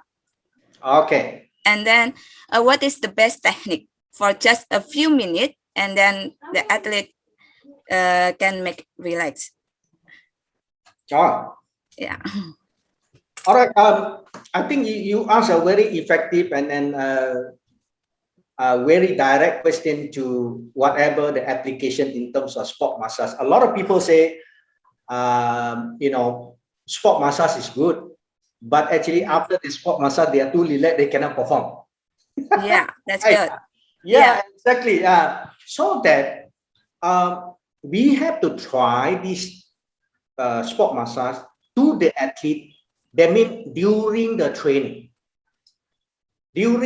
session. So that during the training session, we must let them know, okay, now you ask them, okay, now let's say 1 hour before the training session, you provide them a sport massage, maybe about 40 minutes or 30 minutes session. Then after that, you check on their performance and ask them personally whether they perform. So if you know that, because a few studies have been shows that,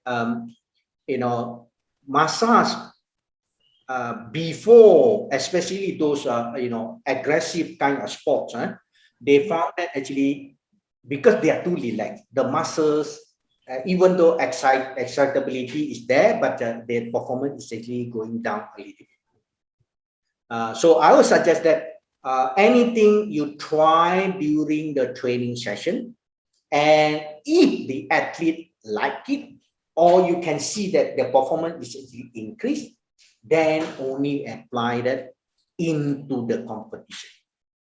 Okay, that is the most important. So in terms of what kind of sport massage for competition, very difficult question. And then I actually found another IP. We talk about rapid, and most of the study have been shows that whenever you want to talk about before pre-competition massage, is always rapid, means fast. You go massage fast. You cannot. You will do the massage just like that. Just a relaxed massage. We call it. The muscles are not activated, are not excited, so they are not ready for competition. So that is, I think, these are the very important things, like excitability of the muscle, because you see neurological factors. All right. So other than that, you talk about how long the massage and all that. Again, it depends on the people. I would suggest maybe normally, in any competition, 1 hour before competition, normally the athlete is too busy of preparing. So you want to disturb them during 1 hour before competition is no way. All right. So I would suggest maybe 2-3 hours before that the competition. But again, it must be a rapid kind of stroke. The stroke must be fast. But I would suggest that it's a very short massage, not lengthy, 30 minutes, 40 minutes. Maybe they also feel tired. Okay, I hope that I answer your question. Thank you. I got all this study and all that. I accumulated quite a number of studies so that I know what you want. All right, thank you.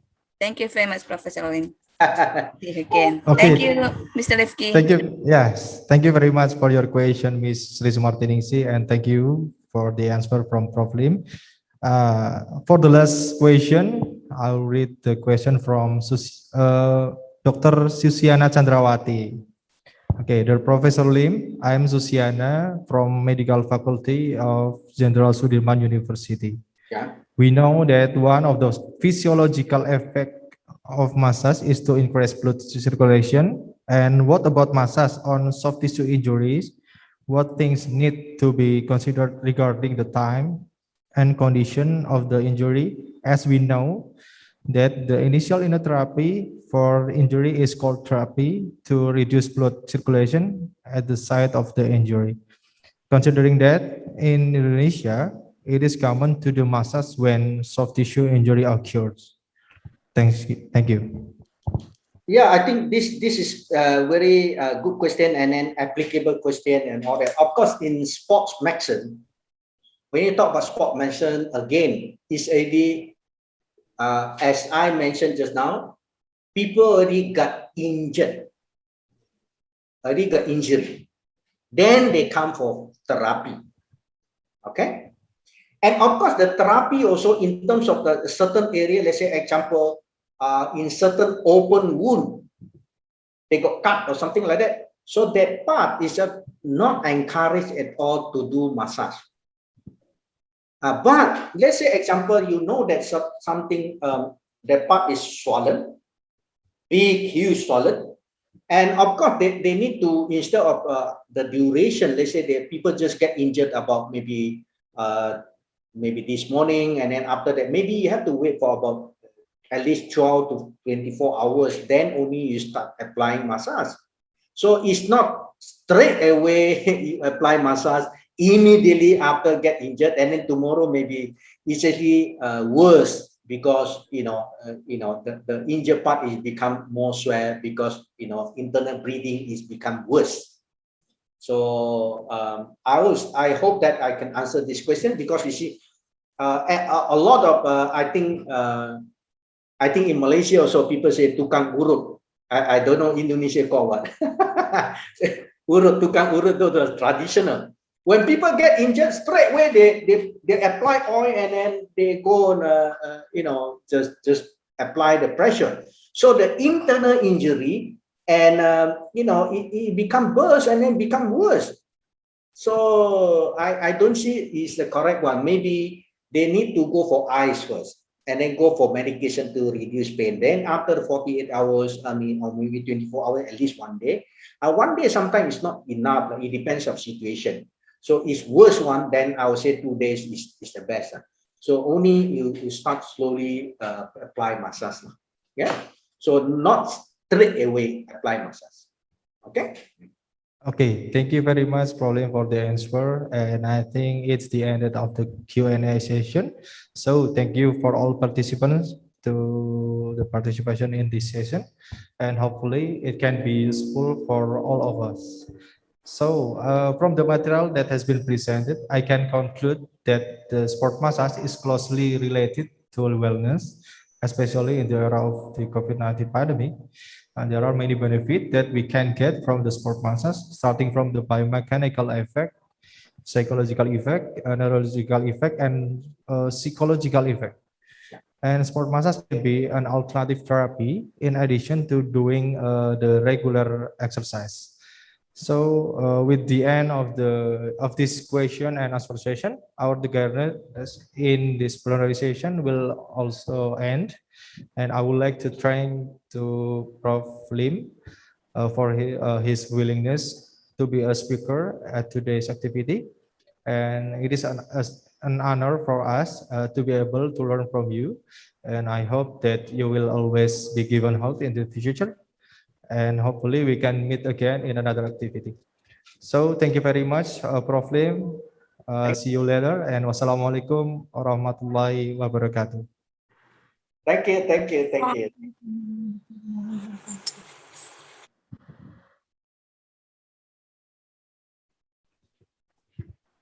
Thank you very much for Associate Professor Lim Boon Hui. Okay.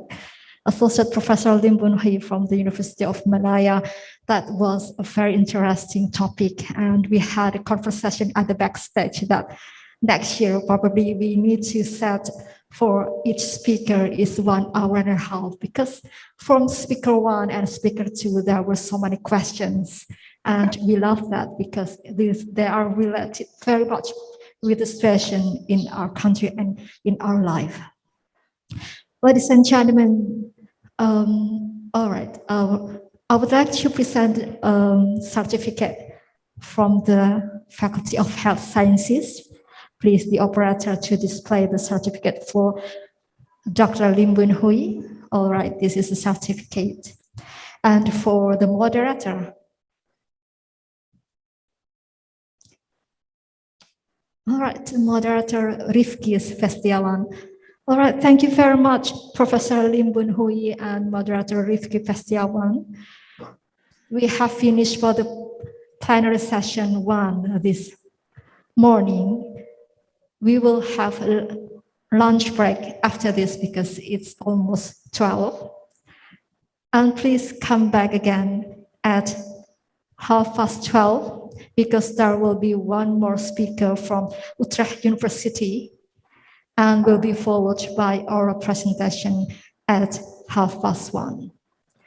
All right, everyone, please come back again and be sure to be tuned in this room. Thank you.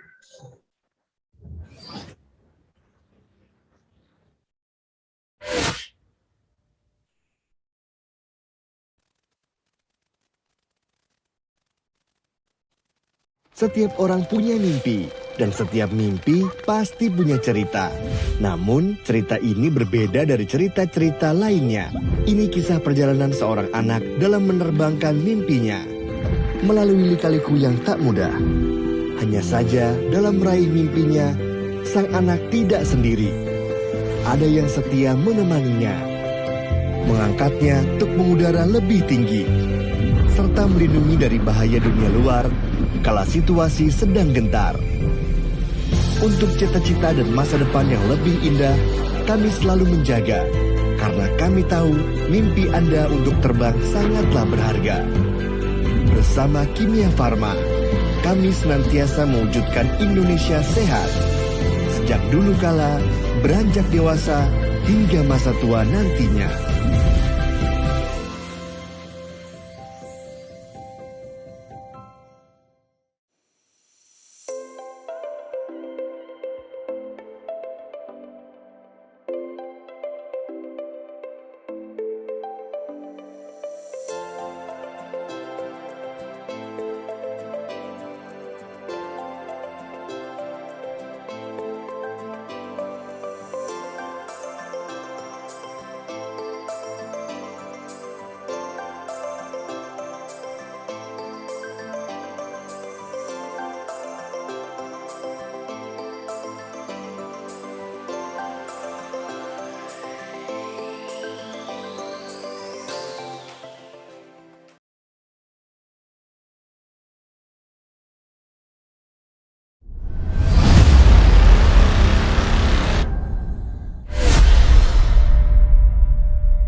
Hello everyone, welcome back to the afternoon session of the ICHS. I do apologize for the technical problems that we have now, but hopefully that we have fixed that now. And this afternoon session there will be one speaker from the Utrecht University, Netherlands, and will be moderator is Dadang Wahyu Kurniawan, Master of Science. And let me introduce him. Dadang Wahyu Kurniawan is the chairman of this conference. Also, he is the lecturer at the Pharmacy Department, Faculty of Health Sciences, Jenderal Soedirman University. And he is currently waiting for the defense state at the University of Twente, Netherlands for his doctoral degree. And I will invite Dadang Wahyu Kurniawan to lead this session.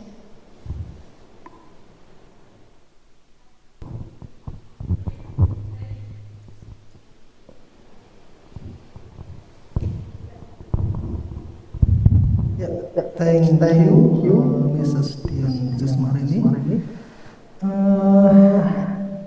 Hello everyone.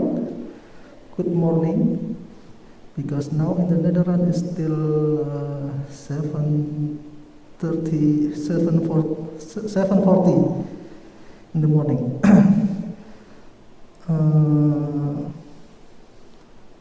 I will speak to Professor Wim Henning.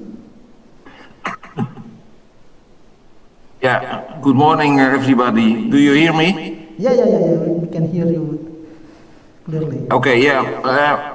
Good morning. Well, thanks for your invitation. And I have indeed some technical issues. The file of my PowerPoint is the size too big, 44 megabyte. So can I open it from my computer so that I can share it with you? Can you help me? Yeah, it's no problem. Okay, I've opened it. And now, share screen. Yes, share screen, the bottom of okay. Yeah. Do you now see it? You can do it. Do you also see my pointer? Yes. Okay, then I will start. Okay, but let me to introduce about to the audience, Prof. Okay, sorry. Okay, no problem. Okay, everyone, good afternoon and good morning in the Netherlands. So, in this session, we will hear and attend about the material from Professor Dr. Wim Henning. Currently, he is head of the Department of Pharmaceutics in the Utrecht University. Since 1997, he is an editor for the Journal of Control, one of reputable journal in the control society in the world. And yeah, maybe everyone should know that Professor Wim Henning, he has its index corpus 106, and for each index pupil scholar is 124. And yeah, Professor Wim Henning already published in 30 journals hosted on Science Direct. So it's I think it's special time for us to follow the lecture from Professor Wim Henning. Dear Professor Wim Henning, please, time is yours. Okay, yes. Thank you, Mr. Chairman, for your introduction, kind introduction, and also for the invitation to give a presentation at your conference. I see there are more than 400 attendees, so I'm really happy to present the work we're doing in Utrecht on polymer-based delivery systems, nanoparticles for the intracellular delivery of biotherapeutics. So this work is done in the team that works together with me, my collaborators, my PhD students, and my postdocs. Master students, they're all involved, but particularly I'd like to acknowledge 3 of them. That's both Lou Dandan Lee and Lucia Martinez. They're both previous PhD students who worked on part of the technology I'm going to share with you today. Okay, so then first, what about biotherapeutics? We all know drugs, classical drugs, there's mostly small molecules given by tablet or by capsule or by infusion. But biotherapeutics are the more recent, well, let's say 20, 30, 40 years ago they were launched. And biotherapeutics are biomarker molecules, so large molecules. In that sense, they distinguish themselves from the small molecules that are traditionally used. And they are mostly used via biotechnological routes. And essentially, you can distinguish 3 classes of biotherapeutics. First is the so-called pharmaceutical proteins. Very well example is, of course, that's the oldest one, oldest pharmaceutical protein, that's insulin. That's already in the clinics for more than 100 years. And then we have the cytokines and interferons used for treatment of viral infections. And some recent advances are in the direction of the monoclonal antibodies used for a variety of treatment of a variety of diseases, including arthritis and of course cancer. The second category of biotherapeutics are the nucleic acid-based drugs. You can distinguish 3 or 4 categories, subcategories there. That's the plasmid DNA, in which you use plasmid DNA that you bring in the cell, with the plasmid DNA that encodes for a certain protein. And in that sense, you try to modulate the therapeutic outcome of a patient by producing a protein. We have siRNA. These are smaller molecules, but they are used to silence certain genes. And more recently, we have the messenger RNA nucleic acid-based drugs. And in that respect, I like to refer to the recent COVID vaccines developed by the companies Pfizer and Moderna. And they are based on messenger RNA technology. And I will come to that later. The final class of biotherapeutics are the proteins or protein fragments, peptides that are used for vaccination purposes. So that can be for treatment of viral infections, bacterial infections. What I like to discuss with you today is the use of peptides, proteins for the treatment of cancer. So what is the common denominator of these the biotherapeutics? Except for the classical forms of pharmaceutical proteins, they have their targets extracellularly, but there are now coming into the market, into the clinics, proteins that have their targets intracellularly. And also nucleic acid-based drugs, they have to be delivered intracellularly to exert their pharmacological or their biological effect. And the same holds for proteins and vaccines. But then we have dealing with a classical pharmaceutical issue, namely a delivery issue. These molecules, they have, although quite different in terms of structure, they have, from a physical chemical point of view, they have one common denominator. They are huge molecules and they are highly water soluble. And in that sense, they do not pass cellular membranes spontaneously. So to get them over the cellular membrane, you have to use technology that is able to do so. One of the technologies that can be used, and I will discuss it with you today, is the use of nanocarriers. So nanoparticles in the size range of 10 to, let's say, 200, 300 nanometers, which you load the therapeutic in. And then if you have the proper design of the carriers, they are taken up by certain cells. How specific that is, I will discuss with you. And then they release their cargo intracellularly.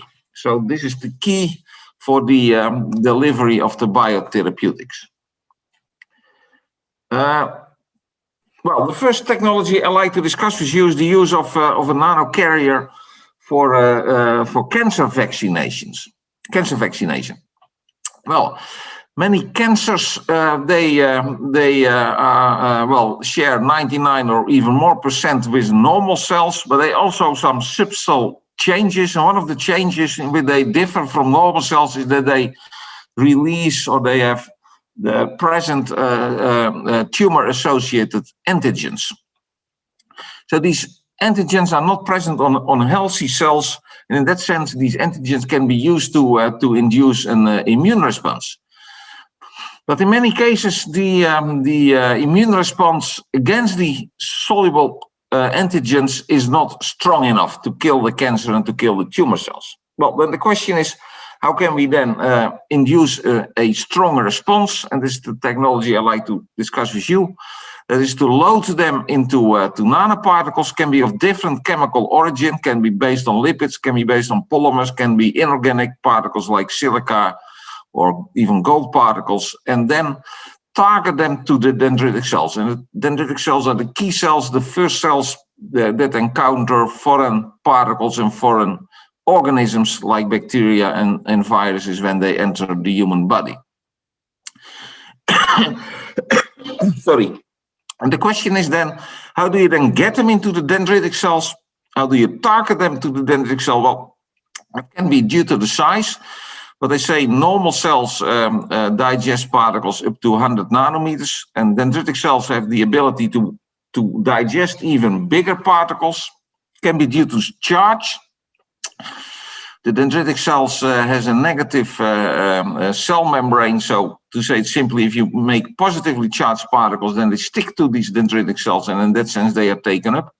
And you can make them even more specific. So the dendritic cells has some certain receptors, and you can decorate the particles with a targeting ligand to make them really specific for dendritic cells. But what I show you today, this is for some cases that is not necessary.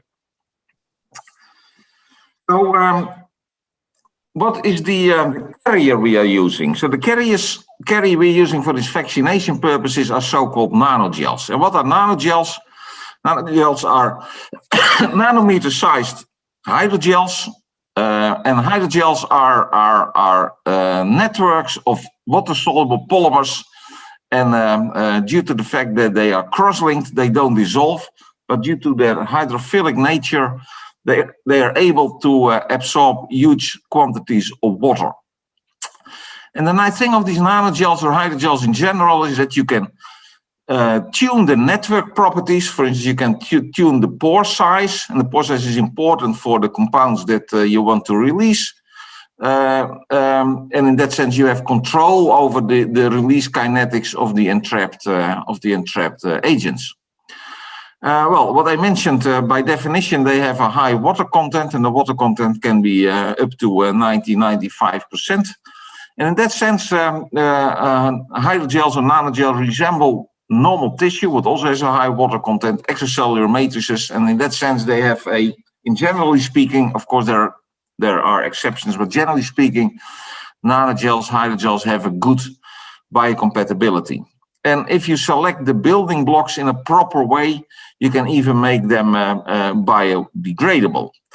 Well, and compared to other particles, they have an advantage or a strong point that they have an extremely high loading capacity for therapeutics or for antigens that we are using now. And the technology we are using, so if you want to make this nanogel loaded with a therapeutic, you can do that in two ways.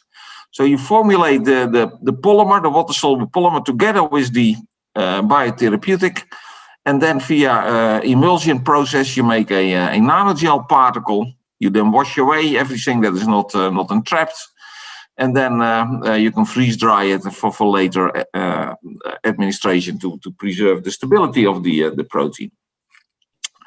But sometimes the technology and the chemistry you use to make these nanogels is quite aggressive.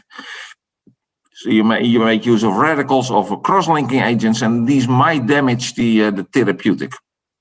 So the alternative for that is to use so-called post-loading strategies, where you first make the nanogel, then you wash them carefully so that all the unbound material is removed, cross-linking agents are removed, and then you load them in a subsequent step with the therapeutic agent. And how you can do that in an efficient way, I will explain in my later slides. So what we did, we had a collaboration, or we still have a collaboration with a tumor biologist group led by Professor Ferry Ossenderp at the Leiden University, the Leiden Medical Center. And they have tumor models, melanoma. And these tumor models, mice models are that they secrete ovalbumin. This is, well, not a protein that you find normally in mice, but these tumors are genetically modified so that they release or they produce ovalbumin as a kind of model tumor-associated antigens. So the question is, how do we now load this ovalbumin into these nanogels?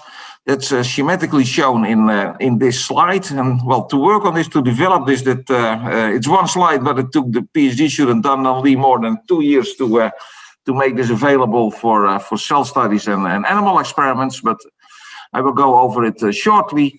And so what we have, we first have a building. The building blocks is dextrane. Dextrane is a very hydrophilic. It's a polymer of glucose. Very good aqueous solubility.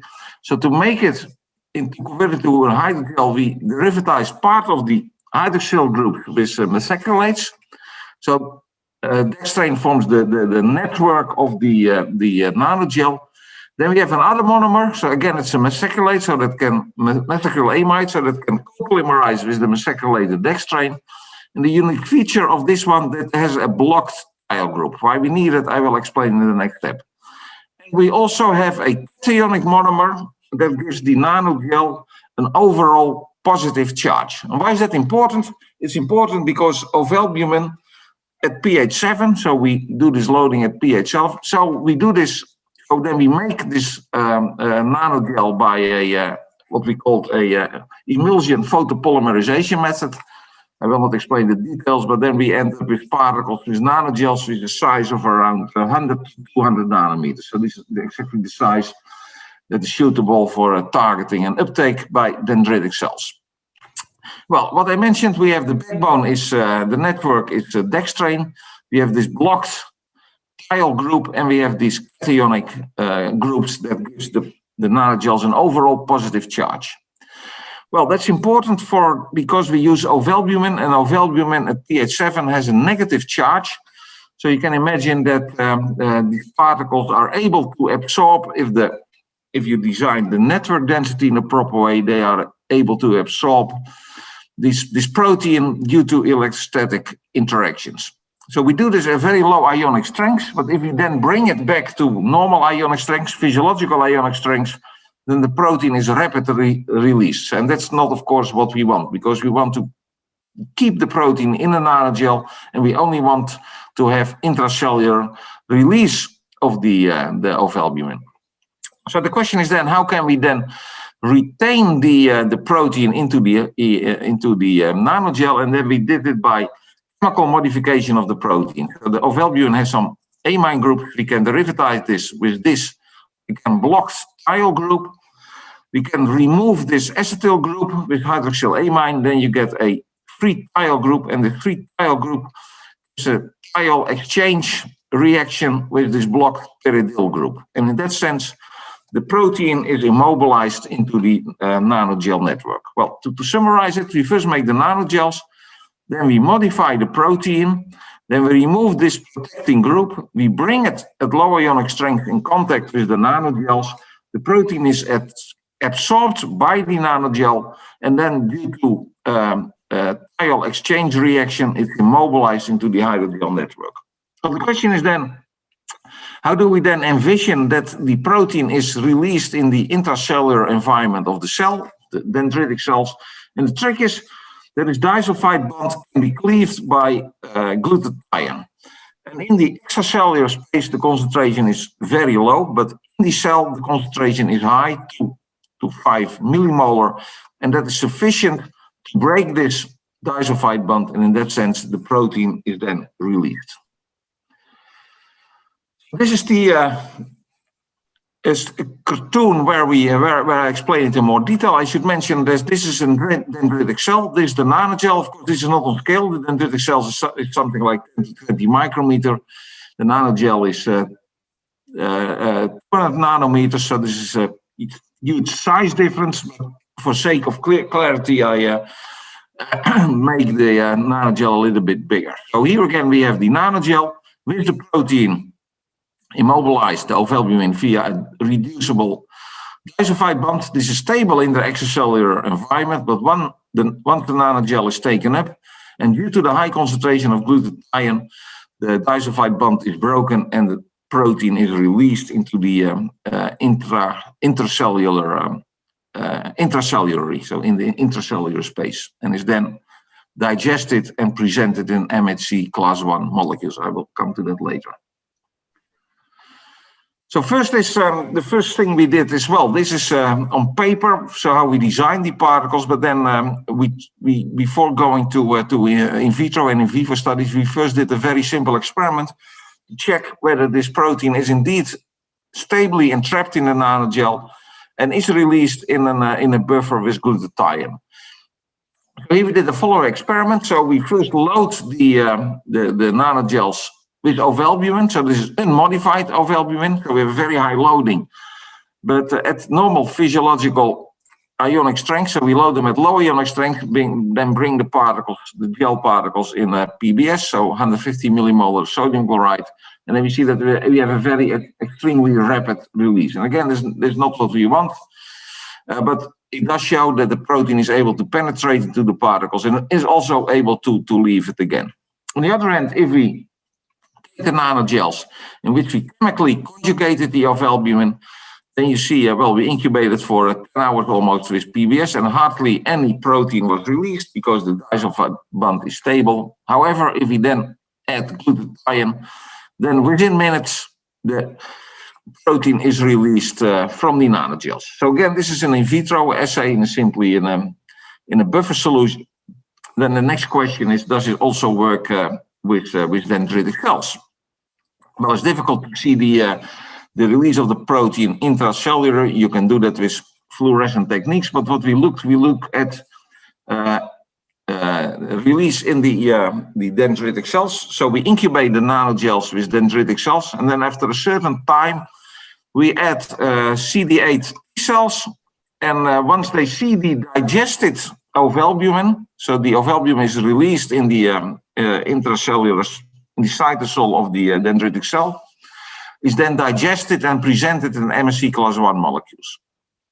And these digested protein fragments, peptides, are recognized by the CD8 plus T cells, positive T cells.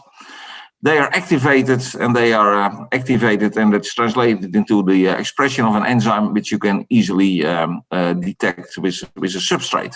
So this is what we then see. So if we have these cells only and we incubate them with the CD8 cells, there's hardly any activation of these cells, what can be expected. This is the positive control. If we incubate the dendritic cell with the synfecal, and synfecal is one of the digested, if you digest ovalbumin, this is one of the peptides, and it's one of the most immunogenic peptides that is formed, that binds to MSC class 1, and you see a huge activation of the CD8 plus cells. Well, these are the different formulations we tested. First, the soluble ovalbumin. Well, what I mentioned, ovalbumin is not taken up by dendritic cells, so we did it in a dose-dependent way, so we hardly have any activation of the CD8 plus cells. This is the other control. So we have the nanogels which we physically load with the ovalbumin. So there was no covalent bond present. And what I mentioned, that we then have very rapid release. So before the particles are taken up, in fact, the ovalbumin is already released in the cell culture medium. So only at a very high dose, we do see some effect. But if we have the nanogels with the covalently linked antigen, ovalbumin, then we see in a dose-dependent manner, we see activation of the CD8 positive cells. And we see almost the same extent of activation as the positive control. So this was a very encouraging results that, made us possible to take the next step. And the next step then is, of course, doing an in vivo study. So we evaluate these vaccines in two ways. First, we looked in a prophylactic vaccination schedule. So that means that we first vaccinate the animals, and then we come with the tumor cells. So this is the model we had, the mice model for melanoma, what I mentioned, expressing the ovalbumin. We had the prime boost vaccination schedule. So at day 0, we did administer formulation. Then 2 weeks later, we did the boost vaccination. And then 2 weeks later, after the boost vaccination, we challenged the animals with 150,000 melanoma cells. And then we looked whether the tumor was, or the cells, the cells did not result in the formation of a tumor, yes or no. We looked at survival. It's a very easy readout. We also looked at some tumor markers, but I will show you the survival curves. So these are the different groups we have, and we have 9 animals per group. So that here we give the standard deviation. So to make this slide better readable, I removed standard deviations that's shown in the. But we do have, what I mentioned, 9 animals per group. And these are the results without the standard deviation to make it better readable. So these are on the left, we have the control formulations.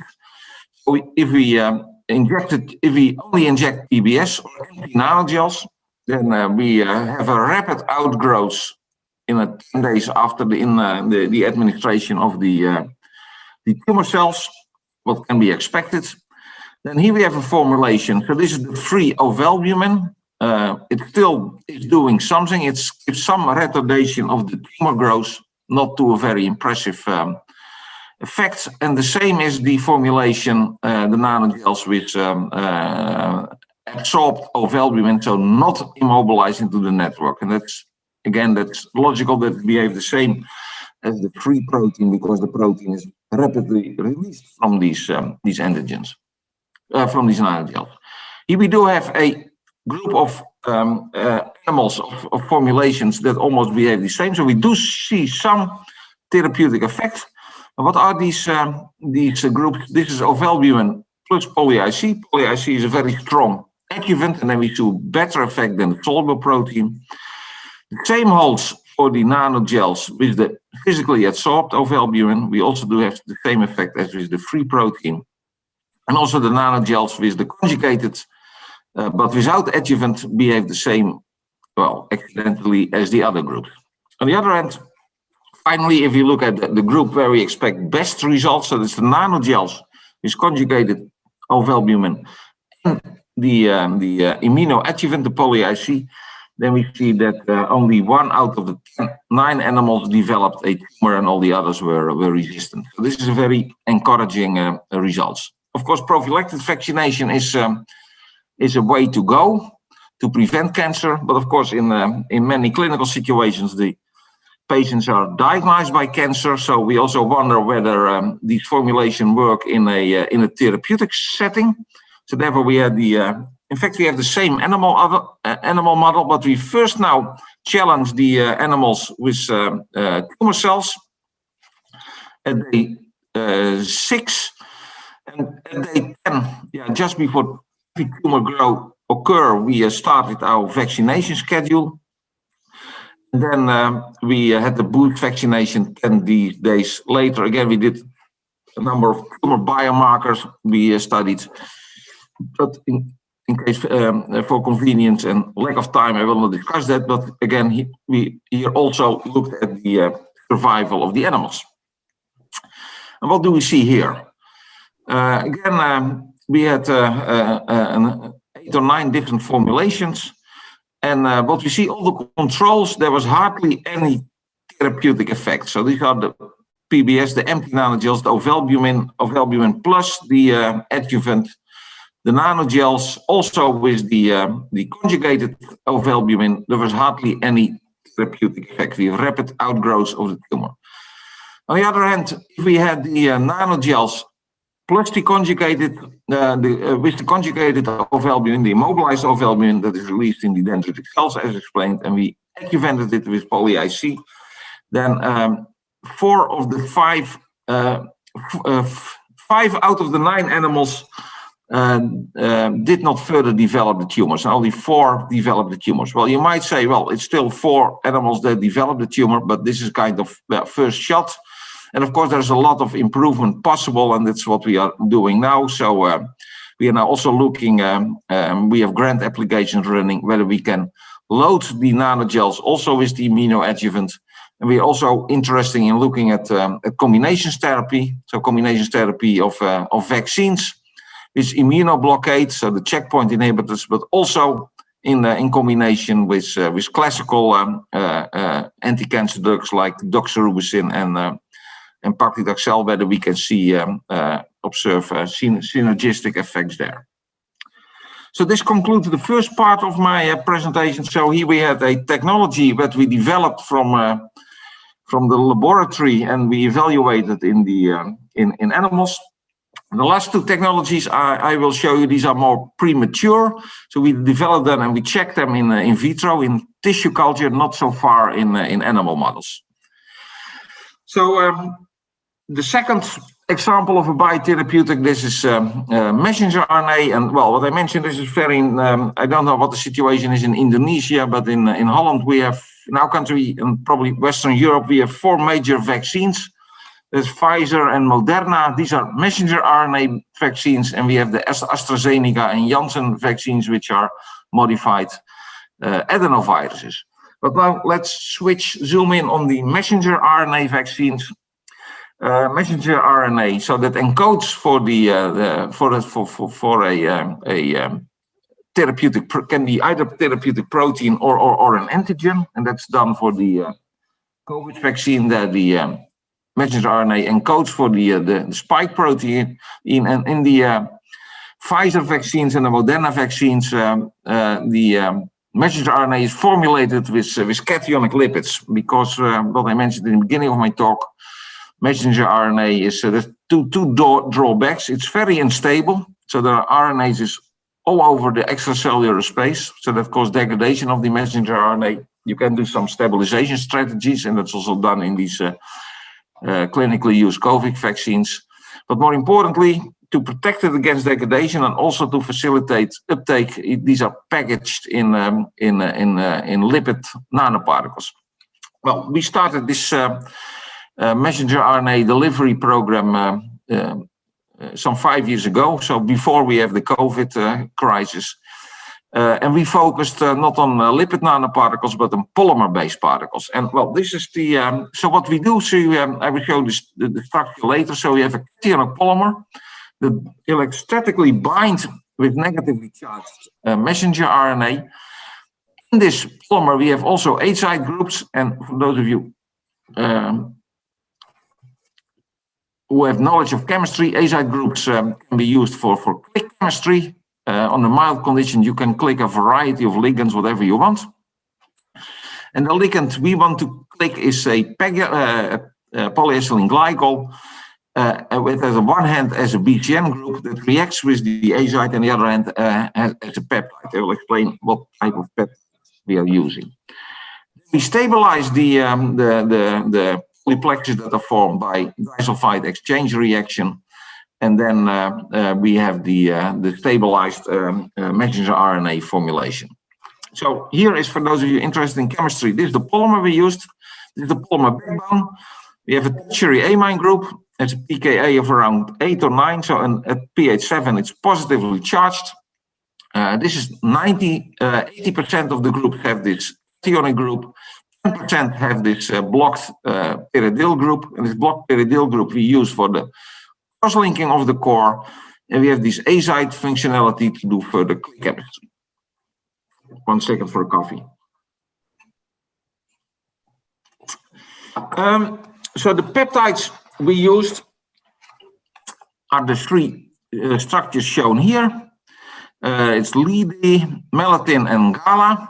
And well, they have in common that these 2 peptides are known for their antimicrobiological effect, so they interact with membranes, destabilize membranes, and that's important for to escape these particles from endosomes. So what happens with nanoparticles, if they're taken up by cells, and it's valid for almost all cells, then they end up in the endosome, and the endosome, yeah, in the endosome is a low pH. There's a lot of enzymatic activity, and that can lead to degradation of the contents, and then you have your formulation in the cell, but there's no therapeutic effect. So you should do something on endosomal escape of these particles, and one way is to use that peptide structures that are able to destabilize the endosomal membrane, and these are the 3 peptides we selected.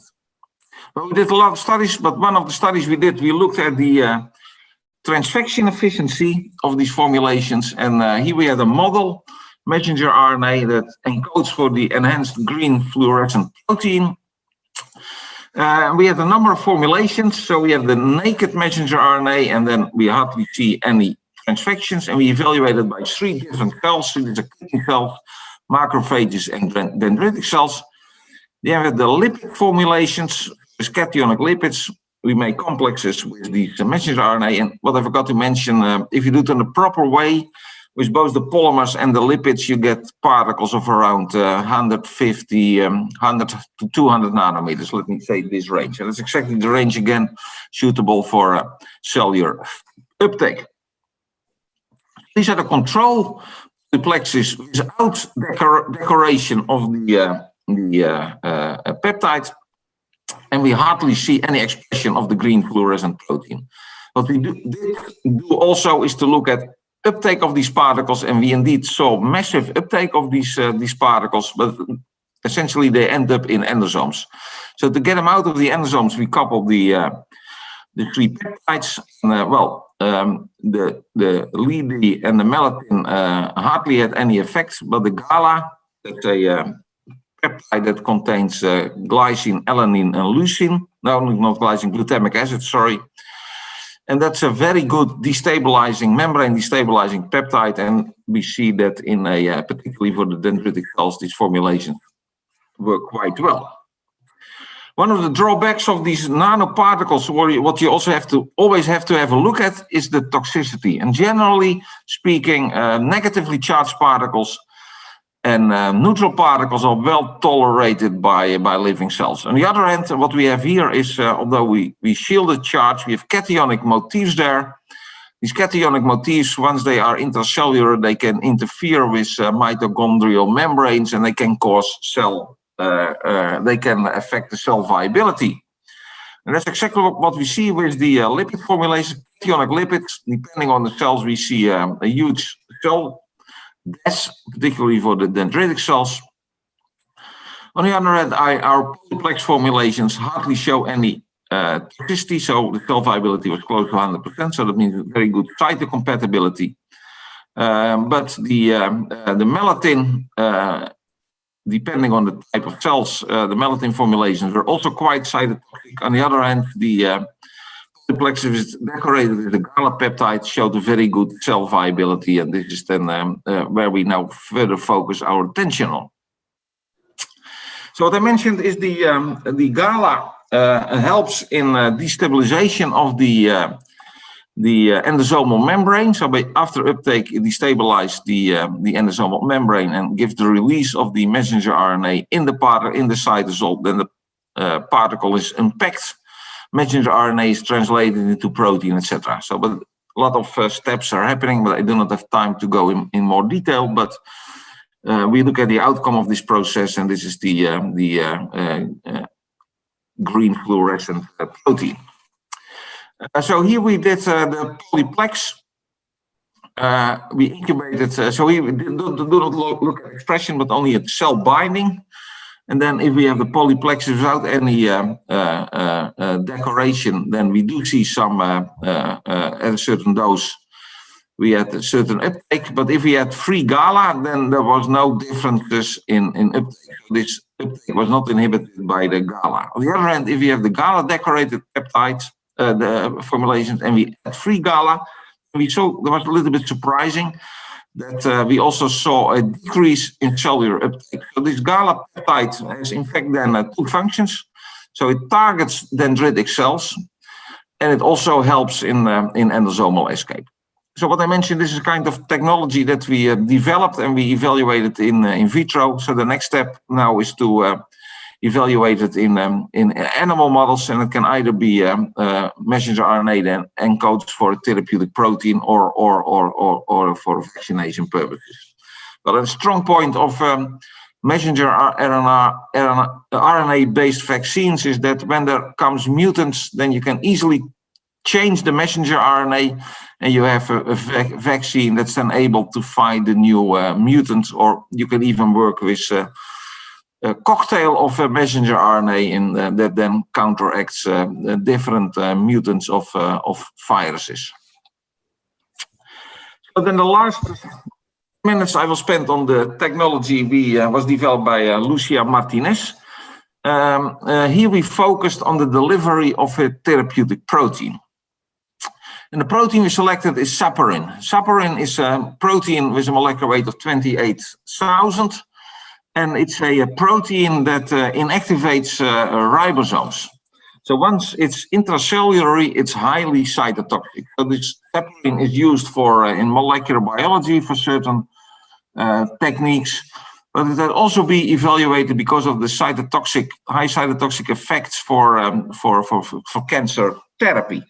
But there are two issues with this protein. So the protein, again, what is valid for almost all proteins, they are hardly taken up by cells. So that means you have to give it in a very high dose to get some effect, but then you can encounter that if you want to use it for tumor therapy, it will not only enter tumor cells, but also healthy cells. So we have a cell specificity issue. So we have two issues. So how can we get it into the cell, and how can we make it cell specific? And that's the nanoparticle design, what we used in this project. So here we have a polymer-based system. It's a degradable polyester, a hydrophilic. Well, hydrophilic is relative to the well-known PLGA formulations. So this polymer has additional hydroxyl group that make it more hydrophilic than PLGA, and that causes that it has better. You have 3 minutes left. Sorry. You have 3 minutes left for your presentation. Again. You have 5 minutes left for your presentation. 5 minutes. Okay, I will go over it then rapidly. Okay, so then we load the protein into these particles. We again decorate it with melamide, and on the top of this with melamide pack, and with the melamide chain we react with nanobody. A nanobody is a small-sized antibody, IgG type antibody, with a molecular weight of 15,000, and we made that specific for binding to the receptors that is upregulated on many tumor cells. Well, because of time, I will shortly go over what we did. So we looked at the uptake of the particles. So we look at cells that were receptor positive and receptor negative. And if you look at the particles without nanobody, then both cell lines, as expected, did not take up the particles. On the other hand, when we decorate it with the nanobody, then we do see at the positive cells, we see huge and massive uptake. So we also can block it with the free nanobodies that is shown here. So it's really specific for the uptake is really going for the HER2 receptor. But then we looked at further experiments, and we looked at the cell killing potential. Then, although we have huge uptake, the cell killing potential of this formulation was extremely limited. And again, what was the issue here? That the particles, what I mentioned here, are taken up via receptor-mediated endocytosis. They end up in endosomes that are fused with lysosomes, and then the particles are degraded, including the heparin. And the heparin has to be present in the cytosol. So in collaboration with a group in Norway, we use a technique that's called photochemical internalization. It's a technique that's able to destabilize endosomal membranes. So what we do here, we have a photosensitizer that ends up in the endosomes, and particularly endosomal membranes. And if we irradiate these molecules, then they generate reactive oxygen species, among which singlet oxygens. And by that, the endosomal membrane is destabilized, and the contents of the endosome is released into the cytosol. And that's what we are aiming for. So we are aiming for that the particles are in the endosome, and there is the PCI technique. We destabilize the membrane, and the particles end up in the cytosol. The contents is released, and the heparin is doing its cell-killing effect. Well, and this is then my last slide. So the protocol we did the following. So we had the cells, we incubated them with the photosensitizer. Then after 14 hours, we came with the formulation, with or without surface decoration.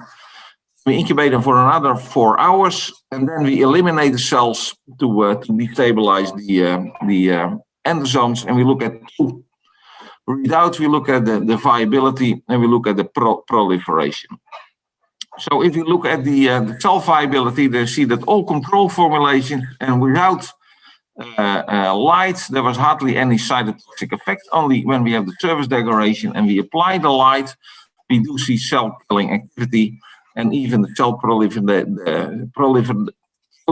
data are even more impressive. So at a high dose, we almost block the cell proliferation. So with this, we have in fact a formulation, and here also we are aiming for new studies for animal experiments, so we can make them cell-specific by the nanobody, and we can even activate then the activity of the protein by the treatment with light. So only the areas that are illuminated, for instance, the tumor, there the separin is released and the tumor cells are killed. Well, because of time, I will skip this one. Well, I hope that I've shown you that nanoparticles offer a good opportunity for the intracellular of biotherapeutics. And we can make them cell-specific by decorating the particle with targeting ligands. Well, of course, this type of work we like to bring to clinics. We cannot do that as academic groups. We do that with companies, startup companies, and established companies. And we do that by further extensive preclinical evaluation. And we also look at the GMP production and scaling up of these technologies. Well, with this, I'd like to thank the members of the department, and these are the sponsors of our research. And I'd like to thank you for your attention. I'm happy to take questions. Okay, thank you so much, Professor Wim Henning. Yes, we continue to discussion. We have some question here. As I informed to you, Prof, that our participant consists of not only pharmacists, but also from nursing, public health, nutrition, and physical education. So, can you hear me, Prof Wim? Yeah. Okay, I will read the first question. I will choose, this is from Gunawan Adiwibowo. Yeah. Gunawan asks about vaccine nanocarrier. Is it possible to use nanocarrier vaccine in COVID-19 to boost or improve the effectiveness of vaccine that already exists in the market? So this is the question of Monica. Is that the question you're referring to? As we know that, let me see. So this is the first question. So which question? Sorry. Yeah. No, okay, wait a second. Yeah. So which question? Okay, the first question is from Henny Ekawati. Yeah. Can you see the question from Henny? Let me see. Sorry. Dear participants. Okay, Henny, yeah, yes. Okay. Very interesting. I'm Henny from the university. The HPV vaccine for cancer is it using nanotechnology as your explanation? Yeah, okay. So yeah, I'm not an expert in HPV vaccine, so I'm unfortunately I cannot answer this question. The DC vaccine for prostate cancer is a personalized vaccine, and if so, how? Well, in general, I'm not an expert, also not in prostate cancer. But what you can imagine, that particularly with this, with either peptide-based vaccines or messenger RNA vaccines, you can easily check, for instance, you can make them very personalized. So you then take a biopsy from the tumor, and you look which antigens are overexpressed, and then you either make peptides of these antigens, or you encode them, or you make messenger RNA that is encoding for these antigens. And in that sense, it's technologically possible. I don't say it's easy, but it's technologically possible to make it indeed a personalized vaccine. And I think this is indeed the directions that is now followed in the literature, and we're also having discussion with my collaborator, Professor Ferry Ossendorp, about that. Okay. Okay, then the second question. From Gunawan. This is from Gunawan. Yes. Yeah. My name is, let me ask a question about possible to use to boost or improve the effectiveness that already exists in the market. Thank you. Yeah. Well, there is now a lot of debate about the boost vaccination. Here in our country, we are now discussing that certain groups will get a third vaccination. So this is, yeah, well, I think there is a room. What is very impressive that these vaccines are really rapidly developed, which is quite an impressive result by the pharmaceutical industry. But that also means that there is a lot of improvement possible. So I think by what I mentioned, targeting to the dendritic cells, probably you can make better vaccines.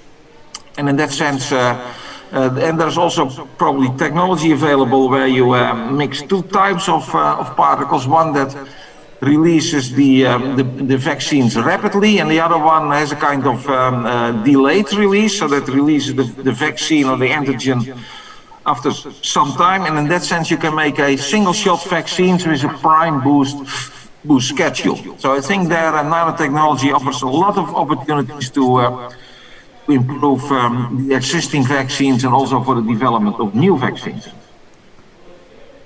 Shall I go to the next one in the chat from Dian? Dian Ramawati.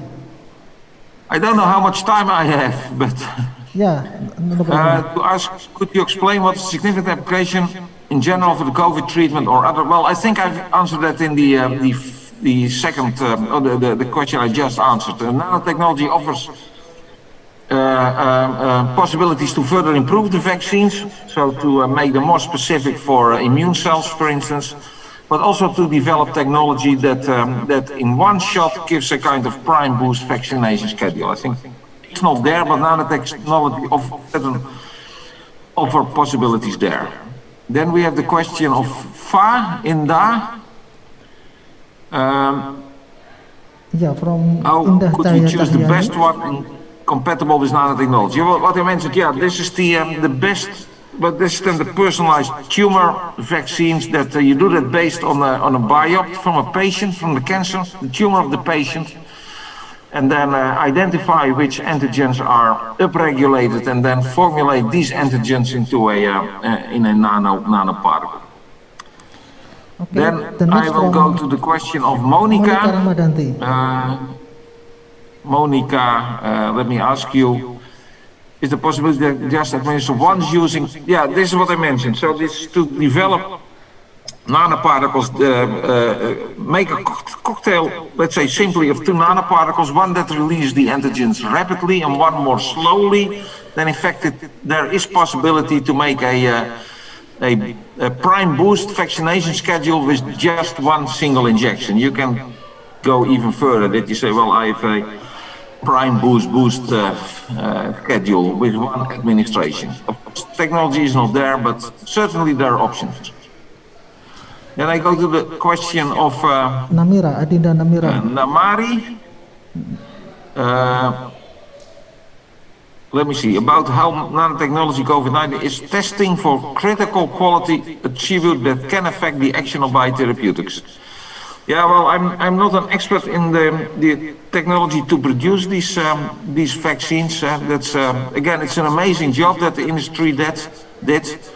But of course, there are still some drawbacks. For instance, I think it's the Pfizer vaccine that has to be stored at -70, which is a drawback, particularly for developing countries. So there is also from the production side and stability side and stabilization strategies, there are some issues to further work on. Then we have the student Fa Ghani. Yeah, Ghani Faras. Nanoparticles available, can you be used as carriers and what should be? Well, this is a question I can give another talk. This has dealing, so what is the best nanoparticle? Is it the lipids or is the polymers or is the silica? Yeah, that has to be distinguished from case to case and from disease to disease. And yeah, then things like also production have to be to take into consideration, and so on and so forth. Then we have. The last question. I'm very happy to see so many questions from students. Thank you very much, students. I like that. Richie from Soedirman University is based on antigen. My question is possible to use for develop a vaccine based on specific SARS?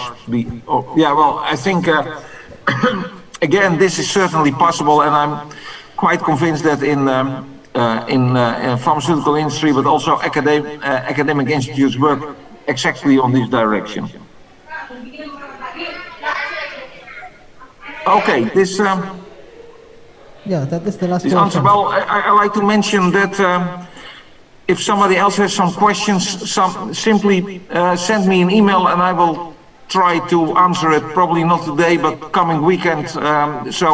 Please, if you are want to share or want to see the papers we've published about this technology, I can also send you on request the PDFs of the paper, of the papers. Yeah, thank you so much, Prof. Wim, for the great presentation. And we have quite a lot of the question from the audience. Yeah, well, again, what I really appreciate that not only the professors are raising the questions, but particularly the students. Highly appreciated by me. Yes. Yes. Yes, thank you so much, Professor Wim. Then the time is over. So maybe the conclusion is that what is the polymeric nanoparticle or nanocarrier is one of things that's promising to create for the future medicine, yeah, for the vaccine, for the personalized medicine. Okay. Yeah. Thank you so much. Okay, then. Yes. Again, thank you for inviting me, and I wish you a very successful continuation of this very nice conference. Yes. Thank you so much. All the best. Bye bye. Bye bye. Goedemorgen. Goedemorgen. Thank you.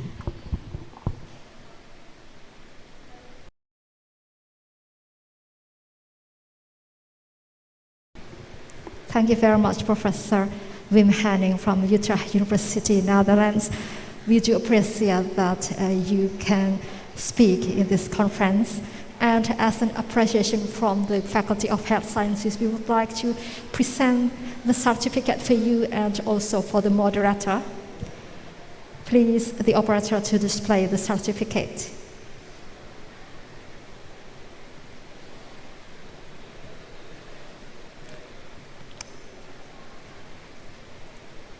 We will send them to you by email, and we are really looking forward to seeing you again next time in the near future. All right. There must be a problem with the certificate, but we have prepared to you. So, ladies and gentlemen, this is the end of the panel session or the plenary session for today. And we will have our presentations after this. At 1:40, there are 7 rooms, and for those who do not present, you are free to join the presentation because there will be a lot of research results that you can learn from them. And to remind you that tomorrow we still have one more conference day that will start at 8 in the morning with oral presentation, and 10 will be for the plenary sessions again.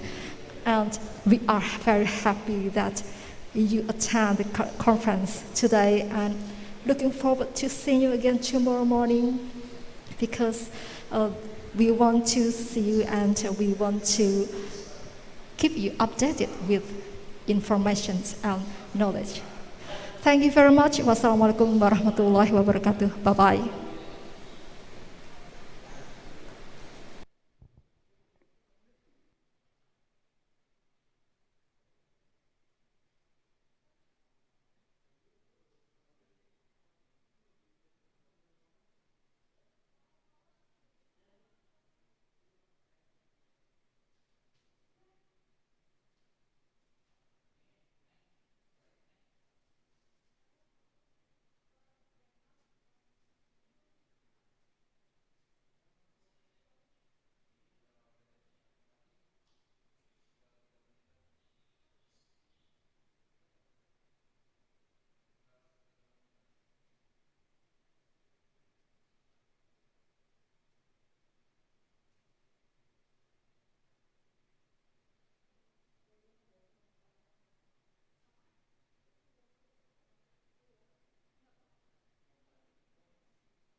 Recording stopped.